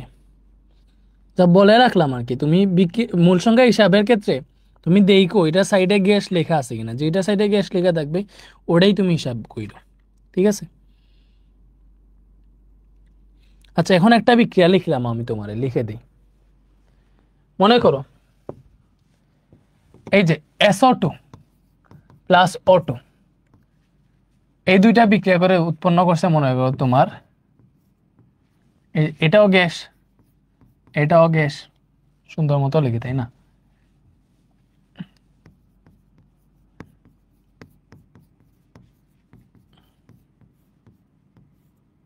এখান থেকে বিক্রিয়া করে উৎপন্ন করছে 2SO3, ডেলএইচ বলে দিছে -196 কিলোজুল মনে করো। তো এখন এটাতে তোমারে বলছে কি করলে SO3 এর উৎপাদন বাড়বে। কোয়েশ্চেন হইতেছে এখানে কি সাম্যাবস্থায় কি করলে SO3 এর উৎপাদন বাড়বে, এরকম কোয়েশ্চেন তুমি সিকিউতে পাবা। তো দেখবা একটা এখানে ফার্স্টে দেখবা এই বিক্রিয়াটাতে ডেলএইচ নেগেটিভ, দ্যাট মিন্স এটা তাপ উৎপাদী বিক্রিয়া। তাহলে এখানে SO3 বাড়া মানে কি? এমন কিছু করতে হবে যার জন্য আমার বিক্রিয়াটা সামনের দিকে আসে এবং উৎপাদটা বাড়ে। এটাই তো কি করলে SO3 উৎপাদন বাড়বে। এখন যেহেতু এটা তাপ উৎপাদী বিক্রিয়া, তাহলে এটা সাম্যাবস্থায় তাপ বৃদ্ধি করলে অবভিয়াসলি বিক্রিয়াটা পশ্চাৎ দিকে যাবে। দেখো তাপ উৎপাদী বিক্রিয়ার ডেলএইচ হচ্ছে নেগেটিভ, ডেলএইচ নেগেটিভ, এর সাম্যাবস্থায় যদি তাপ বৃদ্ধি করো তাহলে বিক্রিয়াটা পেছনের দিকে যাবে। এই যে তাপ বৃদ্ধি করো, বিক্রিয়াটা পেছনের দিকে যাবে, বিক্রিয়কের পরিমাণ বাড়বে। তাহলে বিক্রিয়াটার সামনের দিকে নিতে হলে কি করা লাগবে? বিক্রিয়াটার সামনের দিকে নিতে হলে দেখো যেহেতু তাপ উৎপাদী বিক্রিয়া সাম্যাবস্থায় তাপ কমাইতে হবে, তাপ উৎপাদী বিক্রিয়া ডেলএইচ নেগেটিভ, সাম্যাবস্থায় যদি তাপ কমাও মাইনাসে পজিটিভ হবে। তাপ উৎপাদী বিক্রিয়া সাম্যাবস্থায় যদি তাপ কমাও তাহলে বিক্রিয়াটা সামনের দিকে যাবে, গিয়ে তোমার তাপ হ্রাসকৃত ফলাফল প্রশমিত করবে, সামনের দিকে গেলে উৎপাদ বাড়বে। তাইলে কি করলে SO3 এর উৎপাদ বাড়বে সাম্যাবস্থায়। এবার সাম্যাবস্থায় যদি তাপ হ্রাস করো, সাম্যাবস্থায় যদি তাপ হ্রাস করো, তাইলে কিন্তু বিক্রিয়া সামনের দিকে যাবে এবং উৎপাদ SO3 এর পরিমাণ বাড়বে। এরকম কোয়েশ্চেন পাবা। আরেকটা চাপের পরিবর্তন আছে, দেখো এটার বিক্রিয়কে এখানে 1 মোল, এখানে হচ্ছে 1 মোল, তাহলে টোটাল 2 মোল। হয় না, এটা সমতা করো, দেখো 2SO3 না, তাহলে এখানে অক্সিজেন 4টা, এখানে অক্সিজেন হয়ে গেছে 6টা, এখানে 2 দিতে হবে, তাহলে সমতা হবে। তাহলে এখানে দেখো মেইন বিক্রিয়াটা এরকম, তাহলে এখানে বিক্রিয়কে 1 আর 2 কয় মোল, টোটাল 3 মোল, বিক্রিয়কে 3 মোল, উৎপাদে আছে 2 মোল। তাহলে অবভিয়াসলি এটার বিক্রিয়কে চাপ বেশি, এই যে বিক্রিয়কে চাপ বেশি আর উৎপাদে চাপ কম, ঠিক আছে? বিক্রিয়কে চাপ বেশি, উৎপাদে চাপ কম, ব্যাপারটা বুঝো, উৎপাদে চাপ কম। তাহলে এর সাম্যাবস্থায় চাপ যদি বাড়াও, তাহলে অবভিয়াসলি যেদিকে চাপ কম আছে ওই দিকে যাবে। তাহলে দেখো উৎপাদের পরিমাণ যদি বাড়াইতে চাই, তাহলে কি করতে হবে, চাপ যদি দেই, সাম্যাবস্থায় যদি চাপ দেই, তাহলে উৎপাদে যেহেতু চাপ কম আছে এটা সামনের দিকে যাবে। সো এইটাতে উৎপাদের পরিমাণ SO3 এর পরিমাণ বাড়াইতে হলে সাম্যাবস্থায় চাপ বাড়াইতে হবে। সাম্যাবস্থায় চাপ বাড়ালে SO3 এর পরিমাণ বাড়বে, কারণ এটা সামনে চাপ কম। তো চাপ যদি সাম্যাবস্থায় বাড়াই, যেদিকে কম আছে ওই দিকে যাবে। দেখো বাড়াইতেছি, যেদিকে কম আছে ওই দিকে যাবে, কোস আমার পুরো ঘটনাটা ব্যালেন্স করতে হবে, চাপ যে বৃদ্ধিকৃত ফলাফল প্রশমিত করতে হবে। তো এটা সাম্যাবস্থায় চাপ বাড়াইলে বিক্রিয়াটা সামনের দিকে যাবে এবং সামনের দিকে গেলে SO3 এর পরিমাণ বাড়বে। আরেকটা করতে পারো, দেখো বিক্রিয়কের যদি ঘনমাত্রা বাড়াও, ঠিক আছে, তাহলে উৎপাদের পরিমাণ বাড়বে, স্বাভাবিক। বিক্রিয়কের ঘনমাত্রা বাড়াইলে উৎপাদের পরিমাণ বাড়বে, বিক্রিয়কের ঘনমাত্রা কমাইলে বিক্রিয়কের পরিমাণ বাড়বে। দেখো বিক্রিয়কের যদি ঘনমাত্রা বাড়াও, তাহলে এই যে ঘনমাত্রা বাড়াইছো এটা প্রশমিত করার জন্য বিক্রিয়াটা সামনের দিকে গিয়ে উৎপাদের ঘনমাত্রা বাড়াবে। আবার বিক্রিয়কের ঘনমাত্রা যদি কমাও, এটা ব্যালেন্স করার জন্য উৎপাদ থেকে বিক্রিয়কে চলে আসবে, তখন বিক্রিয়কের পরিমাণ বাড়বে। তাহলে এটাতে যদি SO3 এর উৎপাদন বাড়াইতে চাই, তাহলে বিক্রিয়কের ঘনমাত্রা বাড়াইলে কিন্তু তোমার উৎপাদ বাড়বে। তাহলে বিক্রিয়কের ঘনমাত্রা বৃদ্ধি করতে হবে, বিক্রিয়কের ঘনমাত্রা বৃদ্ধি করতে হবে। সো এই তিনটা কাহিনী করলে কিন্তু SO3 এর পরিমাণ বাড়বে। এইভাবে করতে পারো। সো আমরা ঘনমাত্রা পরিবর্তনটা দেখি নেই। সো ঘনমাত্রার পরিবর্তনটা একদম ইজি, ঘনমাত্রার পরিবর্তন একদম ইজি। তো সাম্যাবস্থায় যদি বিক্রিয়কের ঘনমাত্রা বাড়াও, দেখো সাম্যাবস্থায় যদি বিক্রিয়কের ঘনমাত্রা বাড়াও, ঠিক আছে, সাম্যাবস্থায় বিক্রিয়কের ঘনমাত্রা বাড়ালে উৎপাদ বাড়বে, স্বাভাবিক। একটা বিক্রিয়া, যে কোনো একটা বিক্রিয়া, নাইট্রোজেন হাইড্রোজেন বিক্রিয়া করে অ্যামোনিয়া উৎপন্ন করছে, অবভিয়াসলি এটা বিক্রিয়ক, বুঝছো, এটা উৎপাদ। তো বিক্রিয়কের ঘনমাত্রা যদি বাড়াও, বিক্রিয়াটা সামনে কি উৎপাদের পরিমাণ বাড়াবে। আবার বিক্রিয়কের ঘনমাত্রা যদি কমাও, কজ বিক্রিয়কের ঘনমাত্রা বাড়াইছো, তো এটাতে ব্যালেন্স করতে হবে। তো সাম্যাবস্থাতে তুমি যে কোনো নিয়ামকের পরিবর্তন করলে এটা এমনভাবে, সাম্যের অবস্থান এমনভাবে পরিবর্তন হবে যেন নিয়ামক পরিবর্তনের ফলাফলটা প্রশমিত হয়। ঘনমাত্রা বাড়াইছো বিক্রিয়কে, তো এটা ব্যালেন্স করতে হলে দেখো বিক্রিয়ক বেড়ে গেছে, এটা সামনের দিকে, দুইটা গ্লাস আছে মনে করো, দুইটা গ্লাস পাইপ দিয়ে সংযুক্ত, এটাতে এতটুকু পানি, এটাতে এতটুকু পানি। তো এটাতে যদি পানি আরো বাড়াও, কি হবে, এই পানিটা ওই দিকে গিয়ে পানিটা ব্যালেন্স করবে। ব্যাপারটা বুঝছো? এই জন্য বিক্রিয়কের ঘনমাত্রা বাড়ালে উৎপাদ বাড়বে, আর বিক্রিয়কের ঘনমাত্রা যদি কমাও, বিক্রিয়কের ঘনমাত্রা কমালে বিক্রিয়াটা কি হবে বলো, বাম দিকে আসবে, বিক্রিয়কের ঘনমাত্রা কমাইছো। ভালো মতো বুঝো, এই যে মনে করো দুইটা গ্লাস আমাদের পাইপ দিয়ে সংযুক্ত আছে, এখন এটাতে এতটুকু পানি, এটাতে এতটুকু পানি। সো এটার পানি কমায় যদি এতটুকুতে নিয়ে আসি, তাহলে কি হবে, দেখো এটার পানি এখন কমে গেছে, তো এটা যদি পানি কমে যায়, তাহলে দেখো এটার পানি এটা থেকে এদিকে আইসে এটারে ব্যালেন্স করে ফেলবে। ব্যাপারটা বুঝছো? সো বিক্রিয়কের ঘনমাত্রা যদি কমাও, তাইলে হচ্ছে বিক্রিয়া বাম দিকে অগ্রসর হবে। বাম দিকে মানে কি, উৎপাদ থেকে বিক্রিয়কের দিকে আসবে, বাম দিকে আসবে এবং বিক্রিয়কের পরিমাণ বাড়বে, বিক্রিয়কের পরিমাণ বৃদ্ধি করে ঘনমাত্রা পরিবর্তনের ফলাফলটা প্রশমিত করবে। এগুলো সাজায় লিখো। আর বিক্রিয়কের ঘনমাত্রা বাড়াইলে বিক্রিয়াটার উৎপাদ বাড়বে, মানে কি হবে, বিক্রিয়কের ঘনমাত্রা বাড়াইলে বিক্রিয়াটা ডান দিকে বা সামনের দিকে অগ্রসর হবে এবং উৎপাদ বাড়বে। এটাই ছিল আজকের ক্লাস।